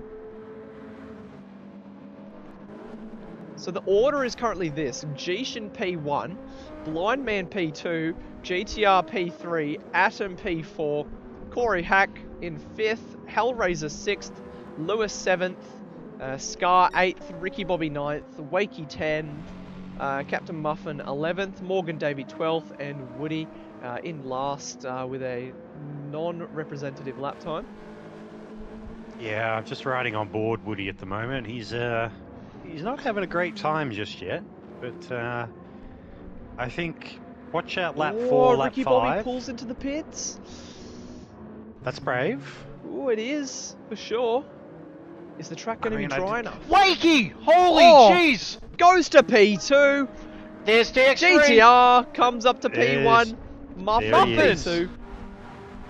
Holy whoa, where did that come from? Geesh goes back to the top though with a 212.188. Look at the gap Muffin between in him. the McLaren. Wow. This is Morgan absolutely Davey. incredible. All right, gentlemen, ladies and gentlemen, keep your eye on the cars coming out of the pits. I am kind of curious to see if any of them make the same mistake I did. Yeah, well, you see, the track is drying up more and more as we go along. It looks like nobody's spun coming out of the pits. Yeah, I'm watching Atom's throttle inputs right now, and yeah, he's not silly. Yeah. He's not silly at all. Just rolling it down to turn 1. It was very gentle and very gingerly on the accelerator coming out of pit lane. Yeah, Not like yours absolutely. truly, who just full throttled it like an absolute moron. And then half a second later realised this isn't the best thing to do. No, not when I was backwards down the main straight, Oh. across the pit line. Lewis has a 3-second penalty, so he's done something wrong. Oh, that'd be a pit lane, pit exit penalty. As Scar goes up into P4 onto the second row. Just 2 minutes remaining in this session as well, so not much time for these guys to get around and set a lap. Just Seems like the down strategy of... Sorry, you go, Karen. just down in the pit lane, guys. I can tell you right now, we have 3 runners on a soft compound. Lewis, Ricky Bobby, and Diswood all have come in. All have put the soft tyre on. That's brave, because are they going to get tyre temp into the cars quick enough? Is the real question The here. question is it going to be quicker than the intermediate? We'll have to. We'll just have to wait and see. 1 minute remaining in this session, and it looks like I'm riding everybody on on the board. track is going to get another lap. I'm riding on board Scar at the moment, as he's just gone through the first sector, 4/10 purple. The track is... Oh, Wakey! Wakey to the top! Look at this. GTR immediately improves. There goes Muffin. Blind man back up to P2. A G's back Geesh. up. Whoa! A second clear! No way! Oh my goodness. What? This qualifying session just keeps getting better and better. But here Morgan to come P3. the dry runners. Oh, this is going to be brutally close. Atom These is bridging as much of a gap as he can, or waiting for the track to dry. Has he timed that gap so fine though that he might just miss? No. This is going to be a one-lap wonder from Atom. He's Just set right on himself board up, with so Atom. he's crossed the line. With 15 seconds to go, he's on the racing softs. He's the highest ranked of the soft tyre drivers. Everyone on the leaderboard is on the intermediates at the moment. So it's make or break this lap for him. Yeah, the track's You going to can be either- as dry as it possibly can be for Atom. So being on the track at the moment on the softs, it could be a recipe for pole position as he goes It through the could Mercedes be. arena now. It's a fine line because on the drier racing line, Oh, Scar to Scar up P2. into P2, but Atom is purple through He's- the first sector. So's Blind Man through the third. Well, second, sorry. I've forgotten what sectors we're at. the track on the dry line is in the drier third of the moisture meter. So as long as he stays on the dry line with those softs, he'll be fine. If he puts a tire onto the wet stuff, yeah, you're gonna have a bad time. Yeah, I mean, let's just see what happens. As Atom, he's oh up. my god! 7/10 Oh purple. my god! Atom, you were about to blow the times out of the water. As he heads up Ricky the hill Bobby's through the with him. Schumacher S. Ricky Oh my Bobby's up there. goodness. I'll This keep might tabs on be Woody. a strategy masterclass from these three. As Wakey up into P2! Magnificent stuff. GTR to pole. Captain Muffin! Muffin! Oh my Muffin! goodness! Oh wow! G shut takes the the door. pole! What are you doing? Oh my goodness! Muffin on the front row in season 7. Who would have written this? Hang on. Morgan Davey Wait to for 8th. it. Ricky Bobby to to the top! top! Oh my goodness! That's incredible! Let's see, Whoa! as Atom rounds the final corner, he's going to be mega up as well. Or it's going to be close actually. 7, 8, 9. He only goes P2! Thousands. Oh my goodness! Oh wow, there's only one car still on track. It's Lewis. No, that's everybody done. Ricky Bobby takes pole position. Oh my goodness. Whoa. Brewer. Oh my god, Brewer. Get this man on the phone as Ricky Bobby from Session Motorsport takes the pole position. Who would have called that before this session? Oh my goodness! Wow. That's Scary. Whoa. Oh, well, let's see the reaction. Where's Brewer in the chat? He's got to be watching. Where is Brewer? Come on. Yeah, there he is. Yeah, boy, says Brewer. Ricky Bobby is the first pole position sitter of Season 7 for Division 1. What the hell did we just see? Holy Oh. God! So for those who don't know, let's just pull up the qualifying results. So it's a Ricky Bobby on pole position with Atom alongside on the front row, Geesh P3, Captain Muffin P4, GTR P5, Diswood P6, Wakey P7, Blindman P8, Corey Hack P9, Scar P10, Morgan Davey 11th, Hellraiser 12th, and Lewis rounds out the pack in 13th. Oh, wowee, that was just absolutely incredible from Ricky Bobby. Who would have written that before this session? Okay, I'm sure this has to be one of those situations where somebody's put a tenner on Ricky Bobby for pole position and they've just struck gold at the tab. Surely. I mean, that's just incredible.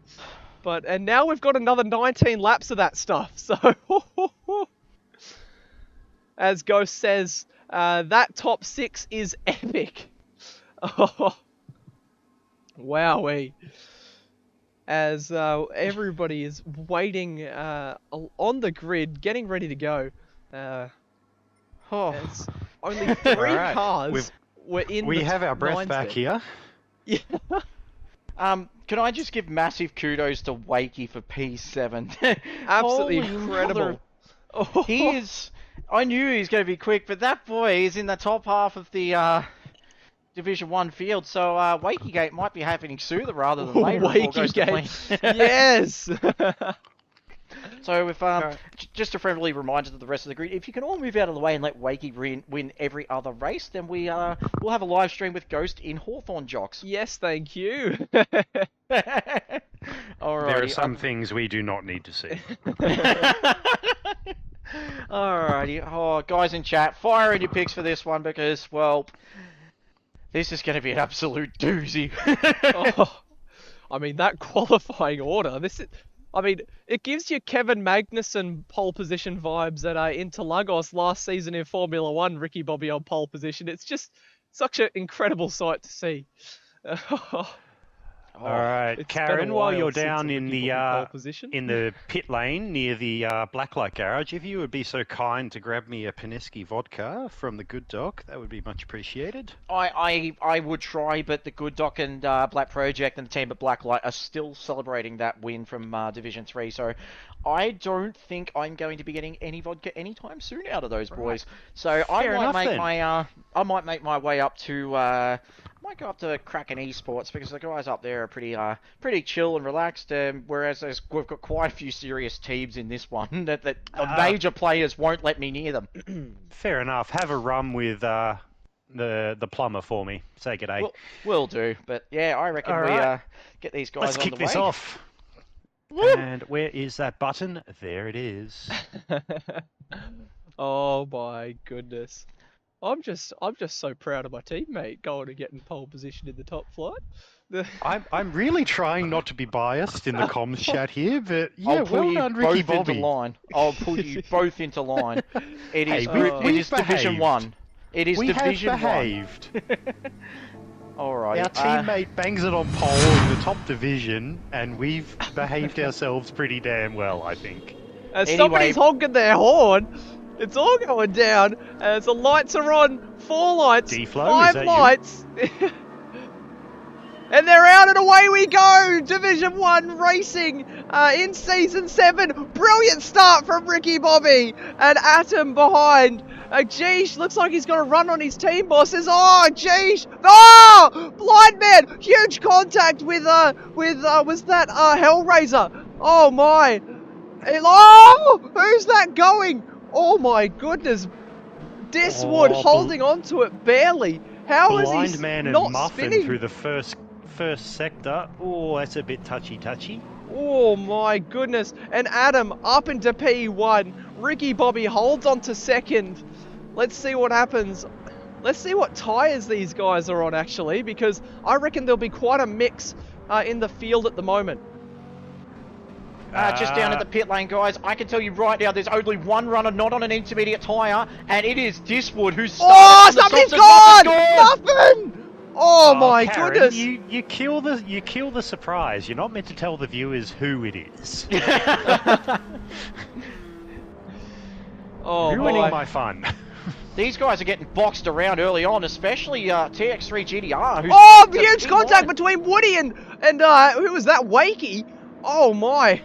Diswood barely holding on to it, but now Wakey under pressure from Morgan Davey and Corey Hack sitting just behind in their Toyotas. And it looks like Morgan Davey is going to chuck it. Oh, he tried to chuck it down the inside or around the outside of the young Kraken Esports driver. And we have a massive... a nice move on Corey Hack. Oh, what's happened to GTR? GTR down in P8. He's had a mare on the first lap. He got boxed around quite a bit, and I think it's these new guys that just decided, we're going for it. We don't care if you're a 2 or 3-time champion. Someone in chat. Oh, God, I'm too excited! These guys 2-3 wide coming into the chicane. Oh, my goodness. Adam rounds the final corner of the first lap, and the rain has started as we saw in qualifying. Oh, no! On his debut, that is not what you want. I think Woody is in for a bit of a bad time if this rain keeps up. I mean, it should be the same as qualifying, but we'll have to wait and see. As Ricky Bobby under a lot of pressure from Geesh now. Oh, big slide from Ricky Bobby. Blind man Woody's too, going very wide. One. Oh Woody's no, gone. It's all going wrong in the background as Woody's gone, and Corey Hack almost loses it as well there. So not great from these guys. Barely holding on to it there, Lewis. As Wakey... Captain Muffin going charging between the two Brocky 05 cars. Big moment between Blind Man and Geesh. These Supras are seriously struggling on tyres right now. This weather's starting to pick up, but the problem now is the fact that these Supras, we saw in Division 3, they are chomping tyres. Yeah, absolutely. Not to just talk about the elephant in the room, but has anyone noticed who's in P13 right now? That would be Wakey. Yeah, Wakey spun. Oh, but Diswood in P12. Yeah, he's on the racing softs and not yeah. having a great time in this amount of moisture. Because, Wakey had a spin at the chicane or something, or he might have had a helping hand. We didn't witness it, unfortunately, but... Back up the top, we've got Blind Man being hunted down quite enthusiastically by Geesh at the moment. Oh, there's a big battle going a bit further down between Corey Hack and Scar as well.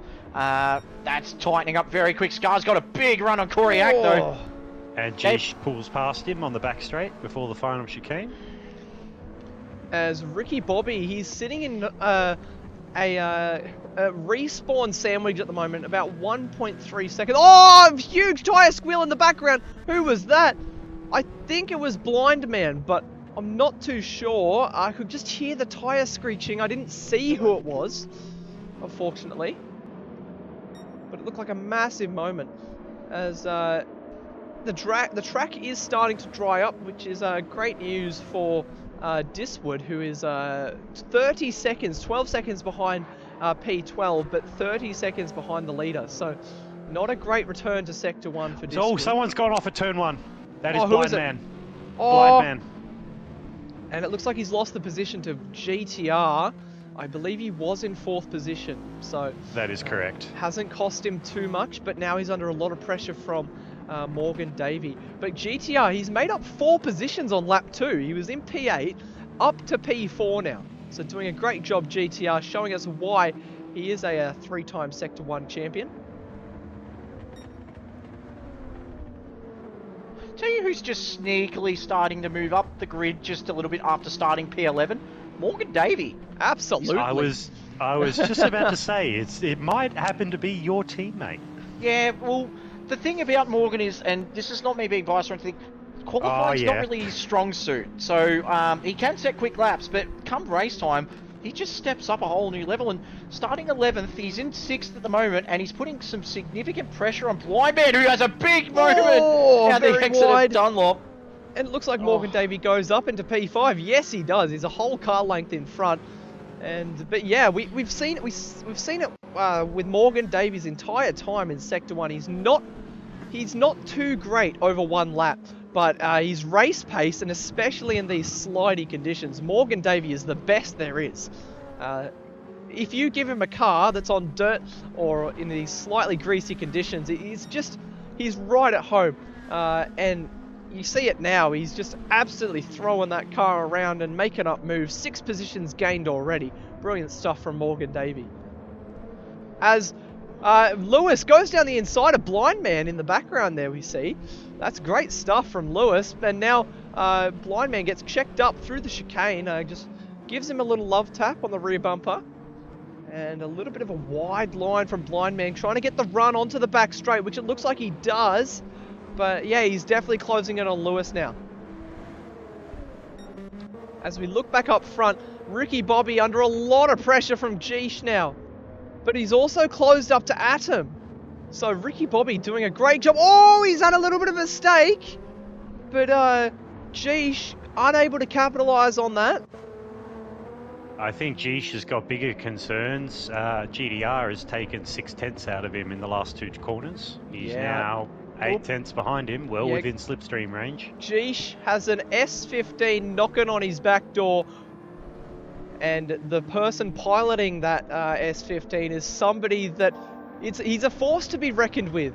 TX3 GTR just flying in this race at the moment. Don't even discount him for the win. He could even go and take the win. Well, if you want to hang with these top 4, I might just keep my eye a little bit further back on Lewis and Morgan Davey, who are having a bit of a ring-a-ding in 5th and 6th. Yeah, Ricky Bobby 2/10 behind Atom. We could see a move incoming in the next few laps. The question is, when do they switch to the soft tyre? Because in qualifying, it was this lap. Oh no, it was last lap that they switched to the soft, Adam and Ricky Bobby. But when do they do it? That's the big question. Do they go now, or can they see rain on the radar that we can't see? If we have a look at the forecast for Division 1, we're in that sort of period where it's just cloudy, but the rain will be returning shortly, and it's supposed to come down heavy towards the end of the race. So, do you stick on the intermediate tyre, or do you change to the soft, trying to capitalise on a sort of dry patch? Well, we'll have to wait and see. Leave it up to the drivers. Ricky Bobby, no, that's Atom peels into the pits. Ricky Bobby and Geesh. No, yeah, Geesh go around again. I lost my Atom bearings has a little pulled the bit. trigger. I will keep an eye on him and I'll let you know. Actually, do I do a tyre and fuel update, or is it? Nah, it's a bit early for Well, that. Ricky Let's forget Bobby is about under that. a lot of pressure from Geesh. Can he hold off against the respawn driver? It looks like he can. Holds him to the outside, on the wet line a little bit. Let's see what he can do. Just holding that inside line, that's where you need to position your car, Ricky Bobby. He's under a lot of pressure from Geesh, and GTR knocking on that door still, just sitting behind these two. I'm just going to come in to you guys. Adam has put on the soft compound tyre, and he has navigated through the pit. Oh, he spun! Oh, Adam's no! gone! That's massive for Adam! Oh, no! My deepest sympathies, Adam. Having just done that myself, it's horrible. You were just crediting him in qualifying for being so careful coming out of the pit lane, and he spun it. Oh, yeah, he's wow. just crossed over. He's gone to try and cross out after the blend line, and it's just still too wet there. So they're having the same issue as Division 3 had, and that's going to be at the back of the mind of, well, it's got to be in the back of the mind of Geesh at the moment, because he's definitely putting pressure on Ricky Bobby at this point. The track is definitely starting to dry up. The times are getting faster, but that's going to be a big talking point. Oh, this is the a nice bullet? little battle pack for 8th, 9th, 10th, and 11th. You've got Corey Hack, Blind Man, Hellraiser, and Wakey. Oh, wow. That is a very spicy little meatball. A very spicy little meatball indeed. There we go, Poppers. There's your spicy little meatball. As Ricky Bobby still holding off against Geesh, but Geesh is going to be able to have a massive dive into the chicane. Does he do it? No, he just sticks behind for now. Does anybody peel into the pits? No. Why would you after what just happened to Adam? And these guys rightfully go around again. Because the rain is still on its way. It should be. But judging by the wind, I mean, I haven't seen the radar, the weather radar, but judging by the wind, you would assume that it should be on its way shortly. As I've got Lewis here sets the coming down the main fastest lap. straight. And he's Just got the getting run. the nose past Morgan on the main straight. Will he hold him Yeah. off under brakes into turn 1? He does. Morgan's not going to give up that easily, though. Oh, battle for the lead, guys. Oh. Geesh and Ricky. Come on, Ricky Bobby. Hold it, son. As he sticks it down the inside, but geesh, that outside line is going to turn into the inside. But no! Ricky Bobby gets the drive out of the corner, holds Geesh stable. And now GTR is right there, bumper to bumper. Ricky Bobby, Geesh, and GTR. The Sylvia has come to play. But Geesh, he can't attack too much because GTR is going to be sticking his nose anywhere he can. Has Geesh got the run on Ricky Bobby into the Dunlop curve? No, he doesn't. Ricky Bobby holds him stable for now. GTR so close up behind Geesh there.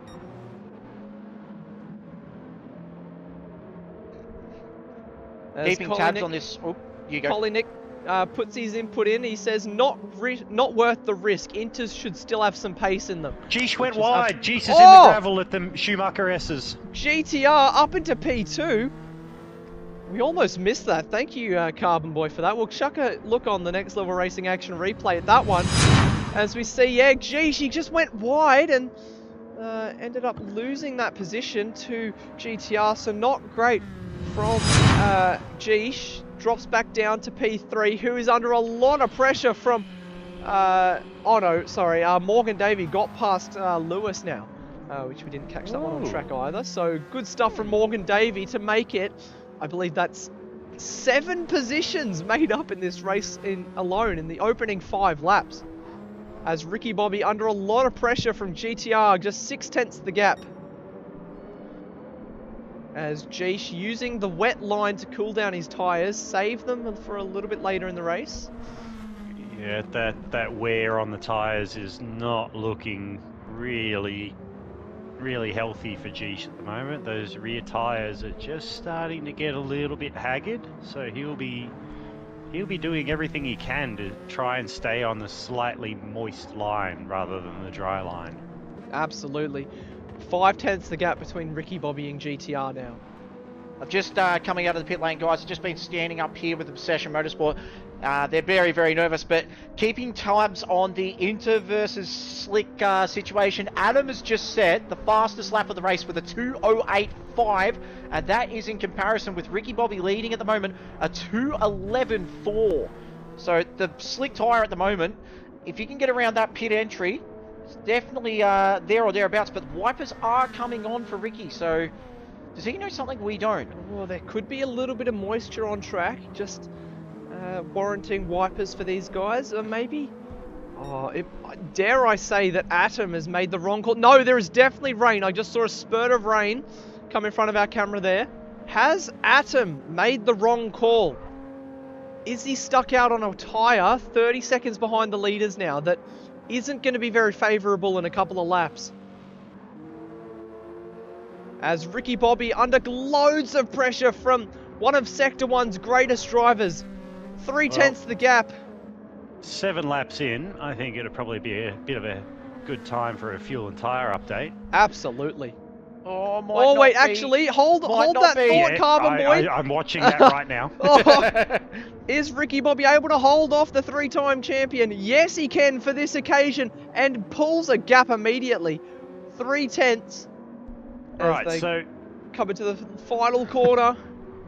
just as an observation here, Ricky Bobby has a noticeable fuel advantage over GDR. However, his tyres are absolutely cooked compared to GDR's, and they are both on the intermediates. Yeah, as you can see, GTR, he uses the left side of the track coming down the main straight just to cool off those tyres. It seems to be doing him wonders. Being able to get the... Oh, I hear rain! There is rain! Adam, what do you think of this, Adam? That is heavy rain. Heavy rain. And Adam, oh my goodness. This is incredible stuff as Jeesh is back up in the mix as well, just half a second behind GTR. Oh dear. Oh, the wetness gauge is going crazy. I can imagine. As the lap times are starting to suffer as well, as these guys are 10th and a half down through that first sector as well. So, the rain is definitely hanging around as well. As I say that, it completely stops. But, GTR sticking it down the inside. Oh, unable to do so. Ricky Bobby braking at the latest possible he can. He was definitely thinking about it. That was a big thing. Definitely a big thing. Oh, he's going to have another opportunity on this lap, but will he be close enough? The gap currently 4/10 and closing. Oh, Ricky Bobby running very wide through that corner. That gives GTR a sniff. But GTR running a little bit wide on that corner. Gets the run still. And now Ricky Bobby has a handful. Just further down the field. Oh, pushing it wide. Oh. Morgan Davies and Lewis are still having their slug out battle. And while they're doing so, huge contact between Atom and, Jeesh goes into the lead of the race. Oh my, what's happened there? GTR, he's got it all sorts of crossed up coming in and then makes contact with Ricky Bobby. Oh my, we'll have a look on the Next Level Racing Action replay at that one. They came into the chicane and in. Huge contact. It looked like Ricky Bobby went deep. GTR just got it crossed up and now Ricky Bobby is under a lot of pressure from GTR and isn't able to hold him off. Yes, he is able to hold him off, I should say. But GTR gets his nose down the inside and now Ricky Bobby is staring at a P3. Gets shoved wide by GTR. And GTR just takes that position, and all the while, Geesh is getting away from the two. Just down in the pit lane at the moment, guys. Just keeping an eye on the absolutely strikingly gold King's Care McLaren of Captain Muffin as he leaves the pit lane. Just going to see what happens here. Track is still wet. He's got the intermediate tyre on, so shrewd, probably the smartest move at the moment. He's just got to get him up to the tyre temp. But Adam's clear. He's 11 seconds ahead of Muffin, but oh, the tyres are looking pretty good, but Adam's just got to hold on. Adam's not had a great stint. His last lap was a 2:16, so I dare I say he's had another incident. What do you do though if you're the top 5 in this condition, Carbonboy? What's your thoughts on this after being in the Div 3 race? What would you do at this point? Because it's the crossover is it's looking like advantage Inters at the moment, but that being said, it could rain at any given moment. Yeah. If it was me, you'd have a really good, long, hard look at the weather radar. You'd flip a coin, and then you'd start praying to your chosen deity. Good call. So That would be my strategy. Looking at the forecast again, we're on lap 9. This is the period where the light rain should start peeling away and turning into more heavy rain. Geesh is in. Geesh is in the Ricky pits. Bobby's in too.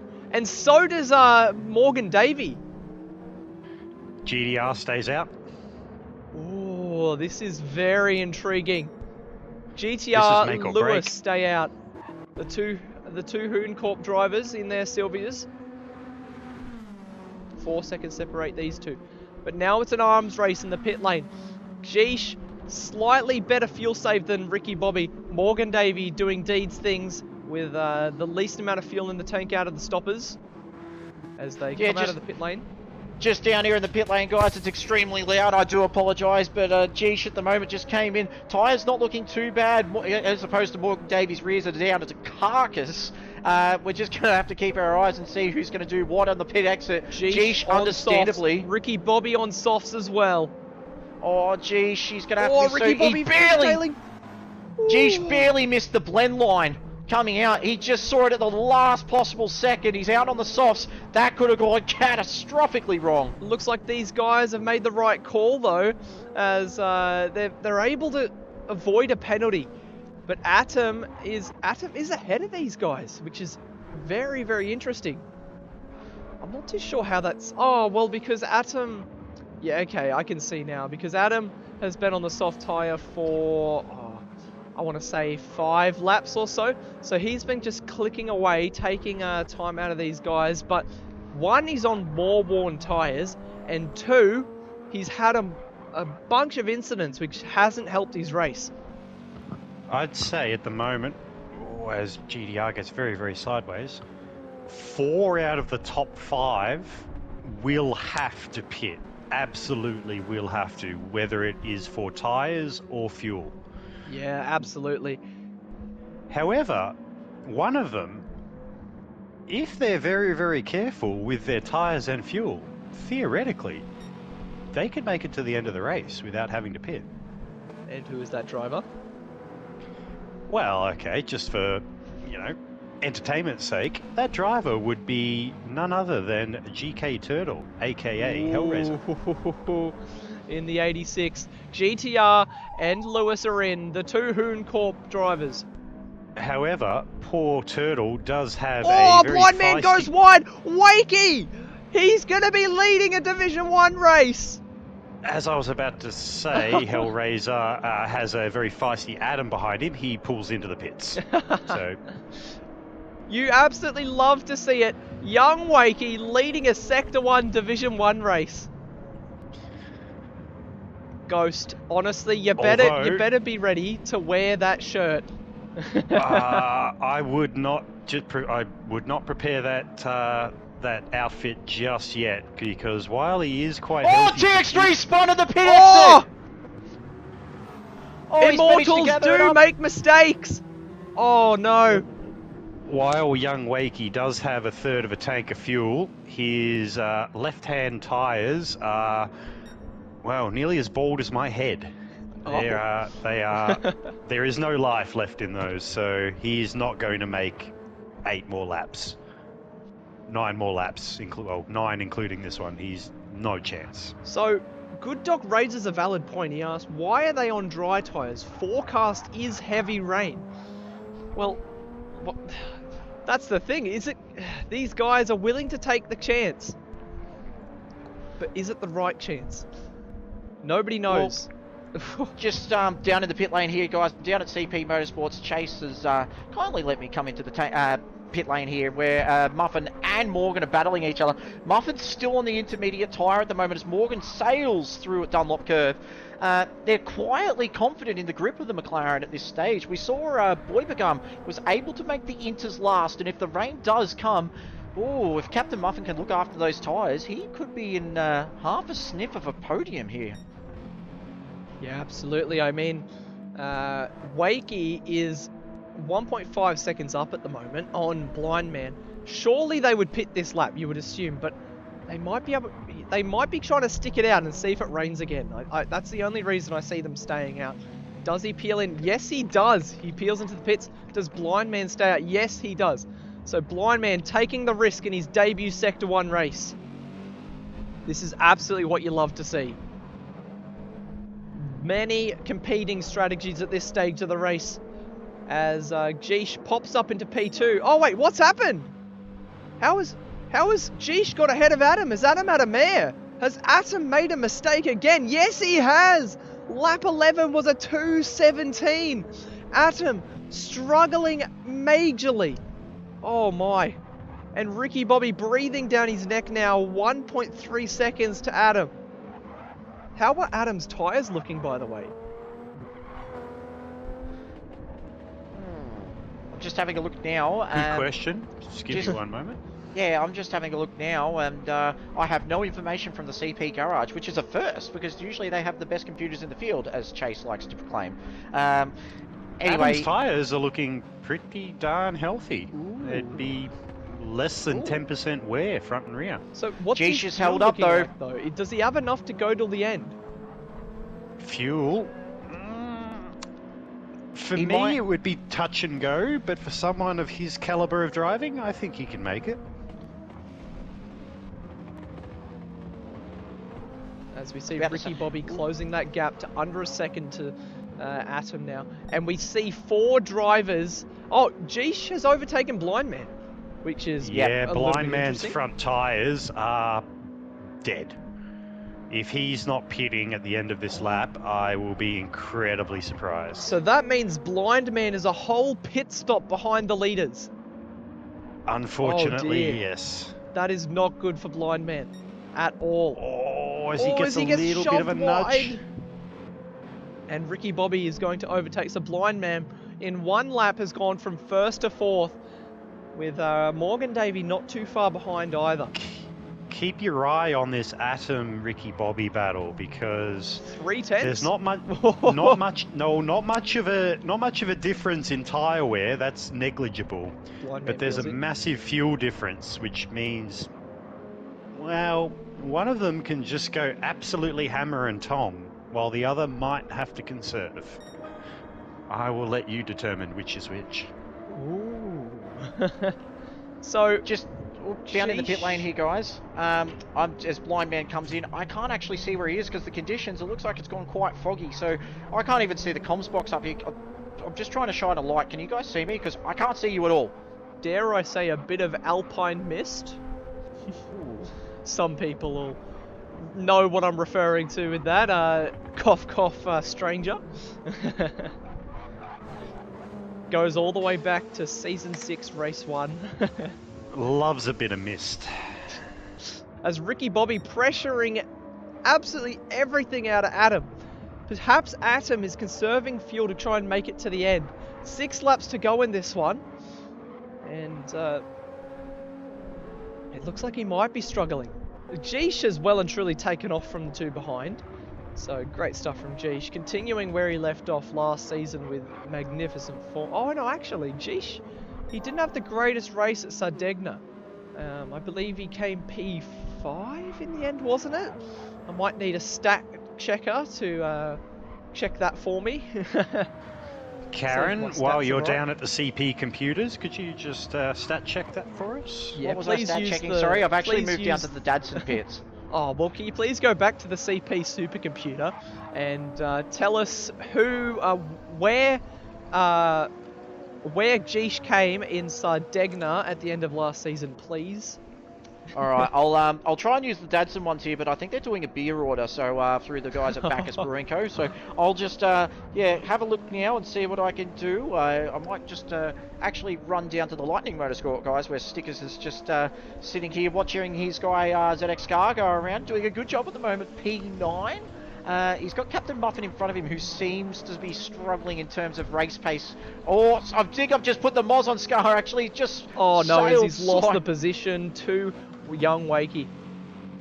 So I'll just try and find out these results for you guys, just down here at Lightning Motorsport now. Thank you. Alright. As Legend. Geesh sets the fastest lap of the race with a 2:05.5, and once again, Atom under a lot of pressure from the Obsession Motorsport man, Ricky Bobby. So just looking at that result for Sardinia, and Geesh finished 6th in that particular race, the Sardinia. Sixth? Oh. So even better this season. Currently lining up for a P1 finish. Just quietly as well. Diswood, he was a minute down after 2 laps, and now he's sitting in P7. So he has done an absolute wonder so far. And I mean, has he pitted? Is he down a pit stop, or is he planning on going to the end? Oh, Ricky and Adam, it's on for P2 at the moment down at the Dunlop curve. It looks like Ricky's finally had enough. I don't think Woody's pitted. Oh, that might be it then. I can't see for the first 4 laps, but from lap 5 through to now, Well, he's- there's no... Oh, Ricky Bobby chucks it down the inside of Adam. Oh, sticks the nose in, but has to back out. there is no requirement for them to have pit. No. Like, they don't have to. Is he going to make it Yeah. to the end though? I think he will. So if this he, could if be. he pit, Oh, if he goes the whole way without pitting, and he doesn't have to pit because there's no mandatory pit in this race because it was started Ricky as Bobby wet weather. down the inside of Adam. Oh my, this is incredible stuff from Ricky Bobby. Gets the move done. That's very textbook from Ricky Bobby. And he's So- got the jump on Adam as well, half a second. I reckon Diswood will make it to the end. He's got this lap, 5 more to go. He's got a quarter tank of fuel. His front Ooh. tyres aren't particularly happy, but they'll make 5 laps. He can do it.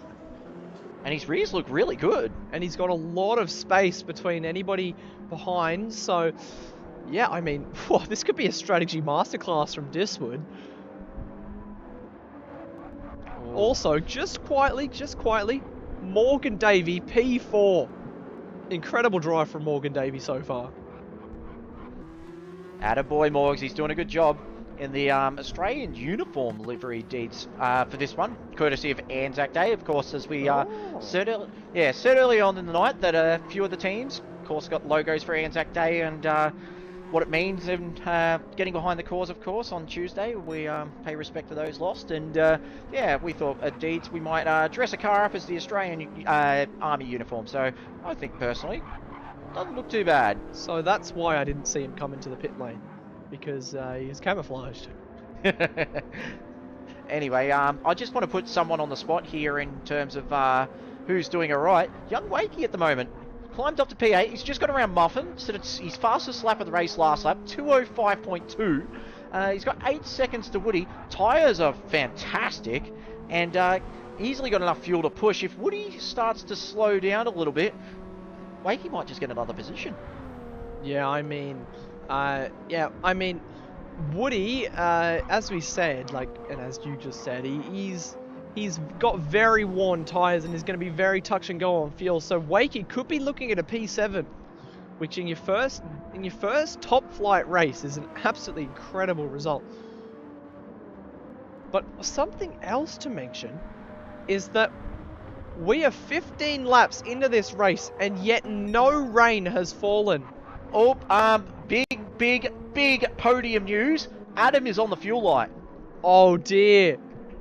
He's got 4 laps to do. 3 lap. No. Yeah, that's 4 laps to do. Laps 16, 17, 18, 19. He's not going to make it. Oh, so Morgan Davey podium, potentially. Karen, get on the mic. Tell Morgan Davey to keep going. Being an Essendon supporter, as I am this season with how our start's going, I'm just going to be conservative on this one. So, yeah, I'm just going to leave it at that because HC Lewis is only a little bit behind. He's a little bit worse off on fuel. He's just as good on tyres though. And set his fastest lap of the race last lap at 2:03.8 compared to Morgan's 2:04.9. So GTR has the quickest lap overall with a 2:03.667. Who, yeah. So this battle for the podium's not over yet, and that's going to be the 2 Hooncourt boys in as TX3 just goes faster in the first sector again. Yeah, Morgan might be in a little bit of trouble. This one's not over yet, so excuse my optimism. Yeah, I mean Morgan Davey, his last lap 2:04.9 compared to the Hooncorp guys that were both in the high to mid 3s. Oh, it's going to be very touch and go. But it seems like he's going on a charge now. I just realised something. The Toyota of the Deeds has Subaru written on the front, which is a tiny little bit cursed. Yep, there's a reason for that. We are running the Subarus. So, us and Brocky05. Hi, Brocky. Hope you're well. So let's just check with Woody's car, see if he's got Subaru anywhere on it. No, he does not have Subaru written on it. So I think, I don't know, Karen. There's something a little bit fishy going on. And I'm just going to say to Ghost as well, I've just seen in the chat, he said, Deeds to finish a race with fuel in the tank. Well, times have changed. Let's be honest, Lenocis. That's not the weirdest thing to come out of the Deeds garage. Oh, here he is. Adam's in, and he's in with the smell of an oily rag too. He's literally running on gas. Not the liquid kind, the gaseous kind. Oh dear, and his tyres actually weren't too bad that whole stint as well. The track is definitely drying up. There's a lot less water down here in the pit lane as Adam's just going to come through here. I think he's going to have to go for the fastest lap of the race here. Yeah, I mean, you've just got to salvage everything you can, which, just quietly, sheesh, 2:03 flat in greasy conditions. Ugh, that's disgusting. And just because of Adam having to climb back down, he's actually promoted Woody to 6th and Wakey to P7. So Woody and Wakey and Morgan all on recovery drives. How do you split this one up for the Womble? I mean, Wakey P6 potentially, only 1.5 seconds. He's going to do it. Wakey P6, 1 position behind one of the greatest Sector 1 drivers we've ever had in TX3 GTR. So, young Wakey, take a bow, mate. I mean, with this performance, he's earned that yellow banner, that's for sure. Oh, it's starting to close up between the Hooncourt boys and Morgan. I'm getting a bit nervous here. 1.4 seconds currently. These Sylvias are so quick though. I believe they're the only Nissans in the field. Morgan set a 2:04.6 in comparison to Lewis doing a 2:04.1 and a 2:03.7 from GTR. What do you do if you're the Hooncourt boys? Because TX3's quicker at the moment. He's actually half a second up on his best lap. Might I question team orders coming into play? I don't know. Nismo Nath might have to get on the mic and he might have to. Oh, it's either going to be tell him to race or tell GTR to go. Oh, that's massive! GTR 1 second penalty this late on. Oh, I don't know. That's going to put him out of contention for P3, you would assume. Oh, Lewis is in slipstream range. Is Morgan going to hold on though? Because that's something that Morgan does best. Is in the Just dying circumstances, he's able to hold on. Atom is in damage control mode. He has absolutely sent it past Woody at the final chicane, and he is hunting down young Wakey for a P6. No! So Wakey's gotten past Woody. Yeah, Wakey. Yeah, that's true. Wakey up in a P6, but Adam could spoil the party for the young driver. He's got fuel, he's got fresh softs, he is a man on a mission. The battle up for P3 at the moment is well and truly on, guys. There's not even Oh, two my. tenths in it. It's getting very dark and gloomy as well. Could we see a spitter of rain before the end? Oh, boys, Lewis I'm and getting a bit Morgan, nervous. you two have not left each other alone all race. No, this is a dogfight. But remember, GTR also has that 1 second penalty, so that's going to drop him back about 2.5 seconds to these guys. Woody could be in further trouble as well. He may be P8 right now, but Blind Man has got significantly better tyres. He's actually set a purple sector right now in that Mercedes, so that Mercedes of Datsun Racing is looking very, very quick. Muffin's tyres are absolutely, completely and utterly 110% dead on the front. Which we'll have a look. We haven't given these three much screen time tonight. Corey Hack in his Red Mist Supra, which I don't think we've given these liveries enough credit tonight. The Red Mist liveries just look spectacular, done by Womble. Once again, coming out with a magnificent livery. And Scar for Lightning Motorsport, the stickers, racing under stickers in the green Merlin Lightning Supra. So he has a massive slide, holds onto it. Bit of a quiet race this one. P12 for Scar. Not the greatest debut race in Sector 1 that you would have Here it goes, guys. The move up for P3 at the moment for Lewis. He's in the toe of Morgan. Morgan goes a little bit defensive. White flag is out. Can Morgan Davey hold on for 5.1 kilometres? He holds on for the first turn, just 14 to go. Let's see what he does. He's got the elbows out. Absolutely. This is for a Sector 1 podium here. As Lewis gets it down the inside, but Morgan Davey is going to have the inside line for the next turn as they come into a little bit of contact. Holds onto it. Spicy. Ease up, boys. Play nice. 11 corners to go. Oh, you know what this is going to do? If they keep scrapping and scrapping, TX3's coming. He has served that 1 second penalty. He has got nothing to lose here in P5. This isn't over yet. No way, not by the skin of an oily rag. As Morgan Davey has a little bit of breathing room. 4 tenths currently as they come down to the Dunlop curve. Morgan's going ultra defensive. Wouldn't this be a statement in an 86 if he holds up against two Nissan Silvias where they've been better on tyres the whole race? That might come with an invoice. Runs a little bit wide through the Schumacher S. Here comes Geesh though. He's coming up to the NGK chicane. You can get away with murder at those curves. As Geesh rounds the chicane, this is a spectacular drive and he will take his first win in the top flight of Sector 1. Great stuff from Geesh. Spectacular drive, and he is the championship leader of Division 1 for Season 7, Round 1. Ricky Bobby, an equally great drive as he rounds the final quarter. Magnificent stuff from Ricky Bobby as he'll take a massive podium for Obsession. Morgan Davey, he's under. No, there's huge contact for the podium. Oh my.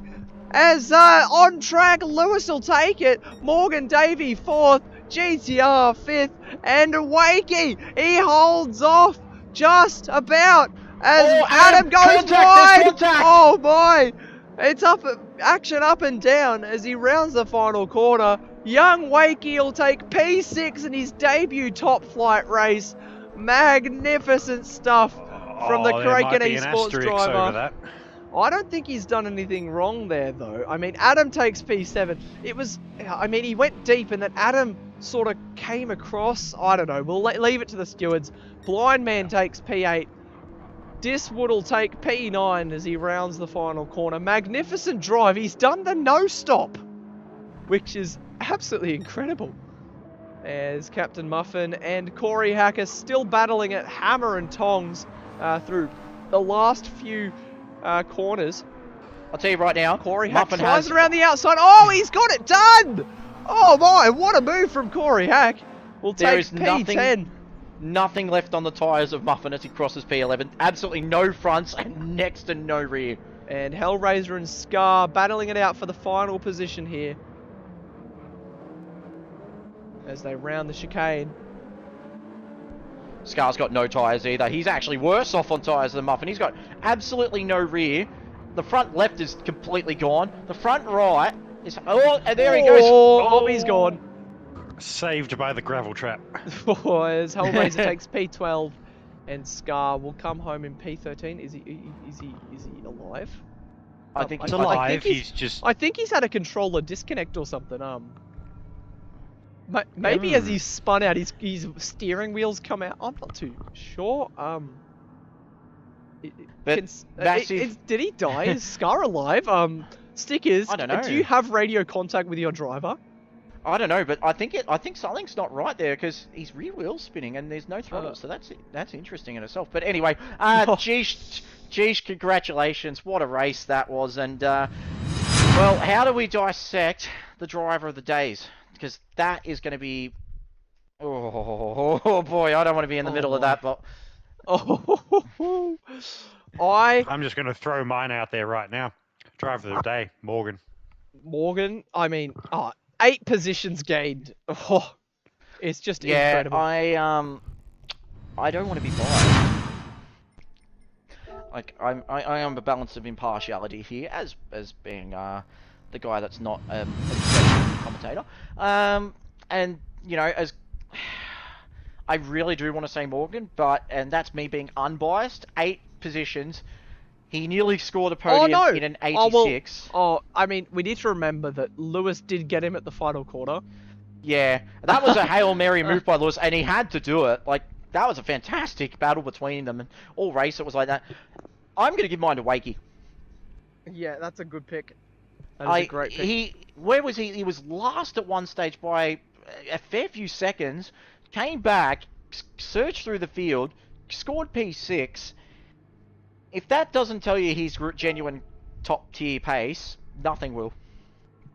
I am tossing up between giving my driver of the day to either Woody or... I don't know. I think it's got to go to Woody. I mean, no, stop. Come on. That's just... Okay. That's unheard of. I'll tell you in the chat right now, as we have 50 people in...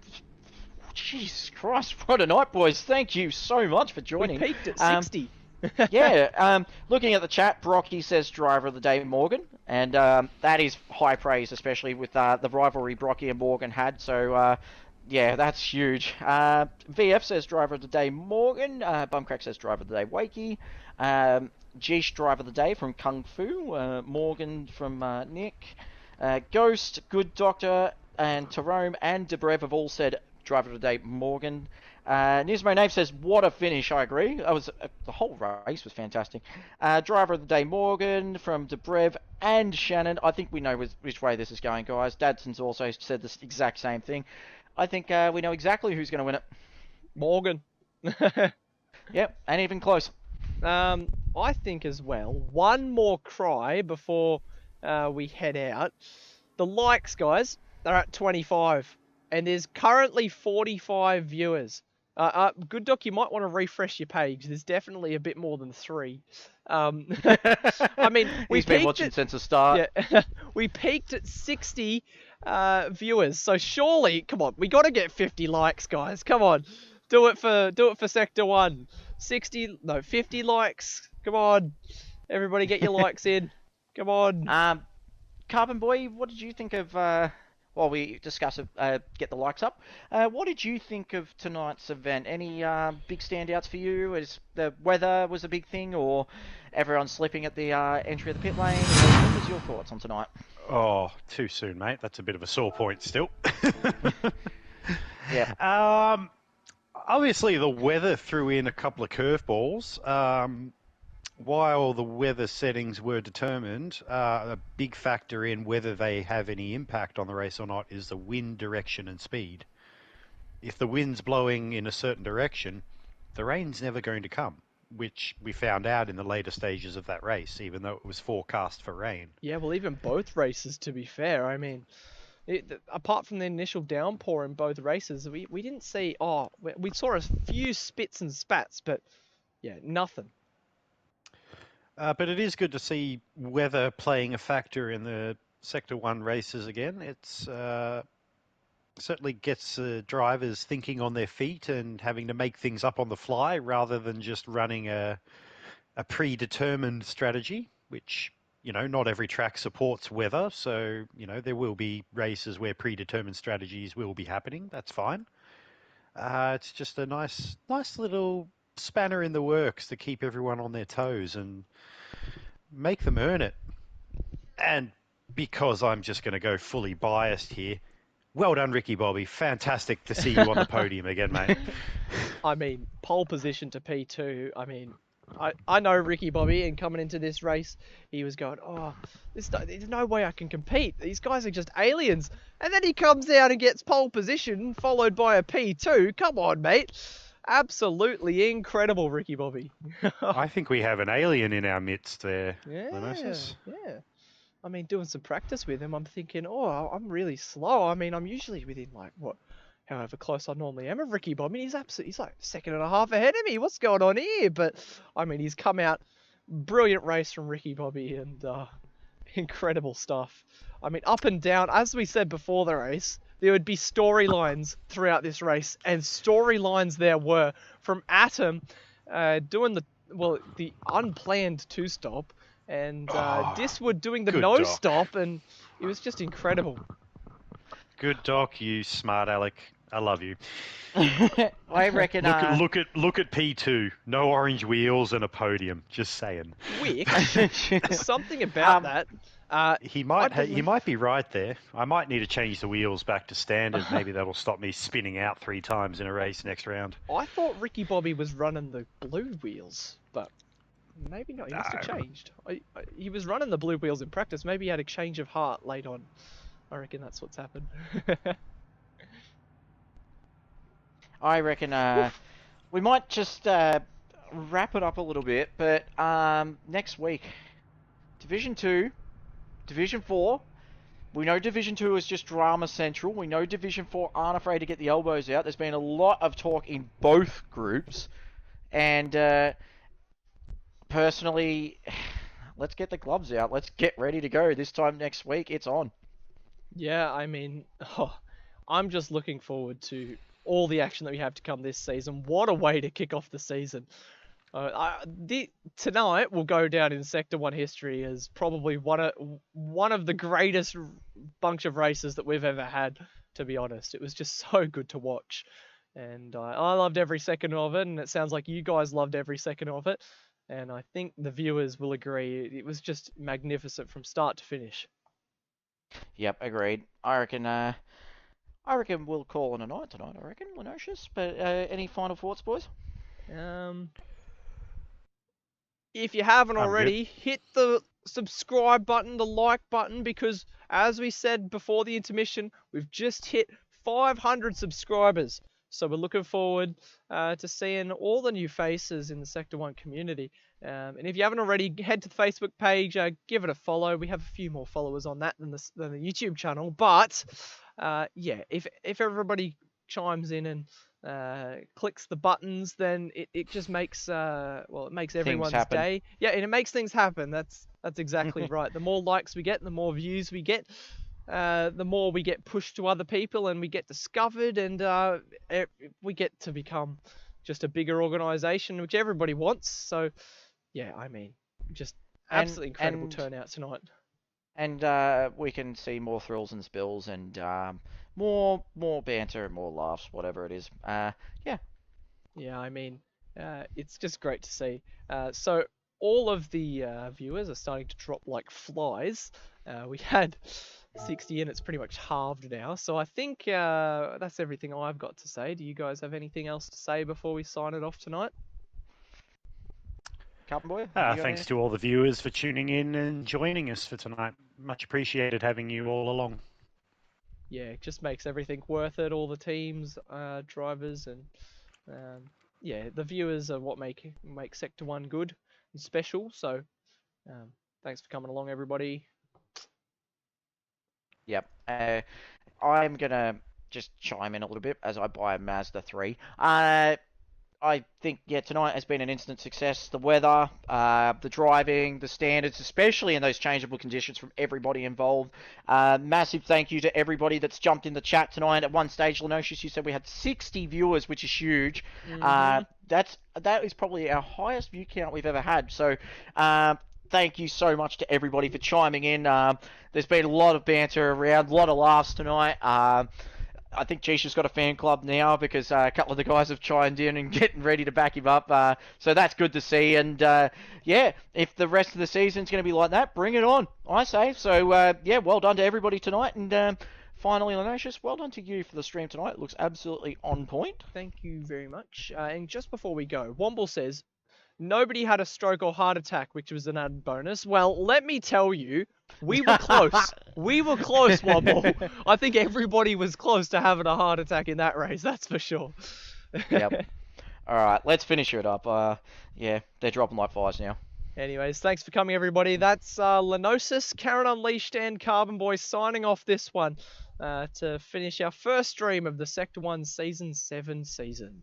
And that's everything from us. Goodbye, everybody.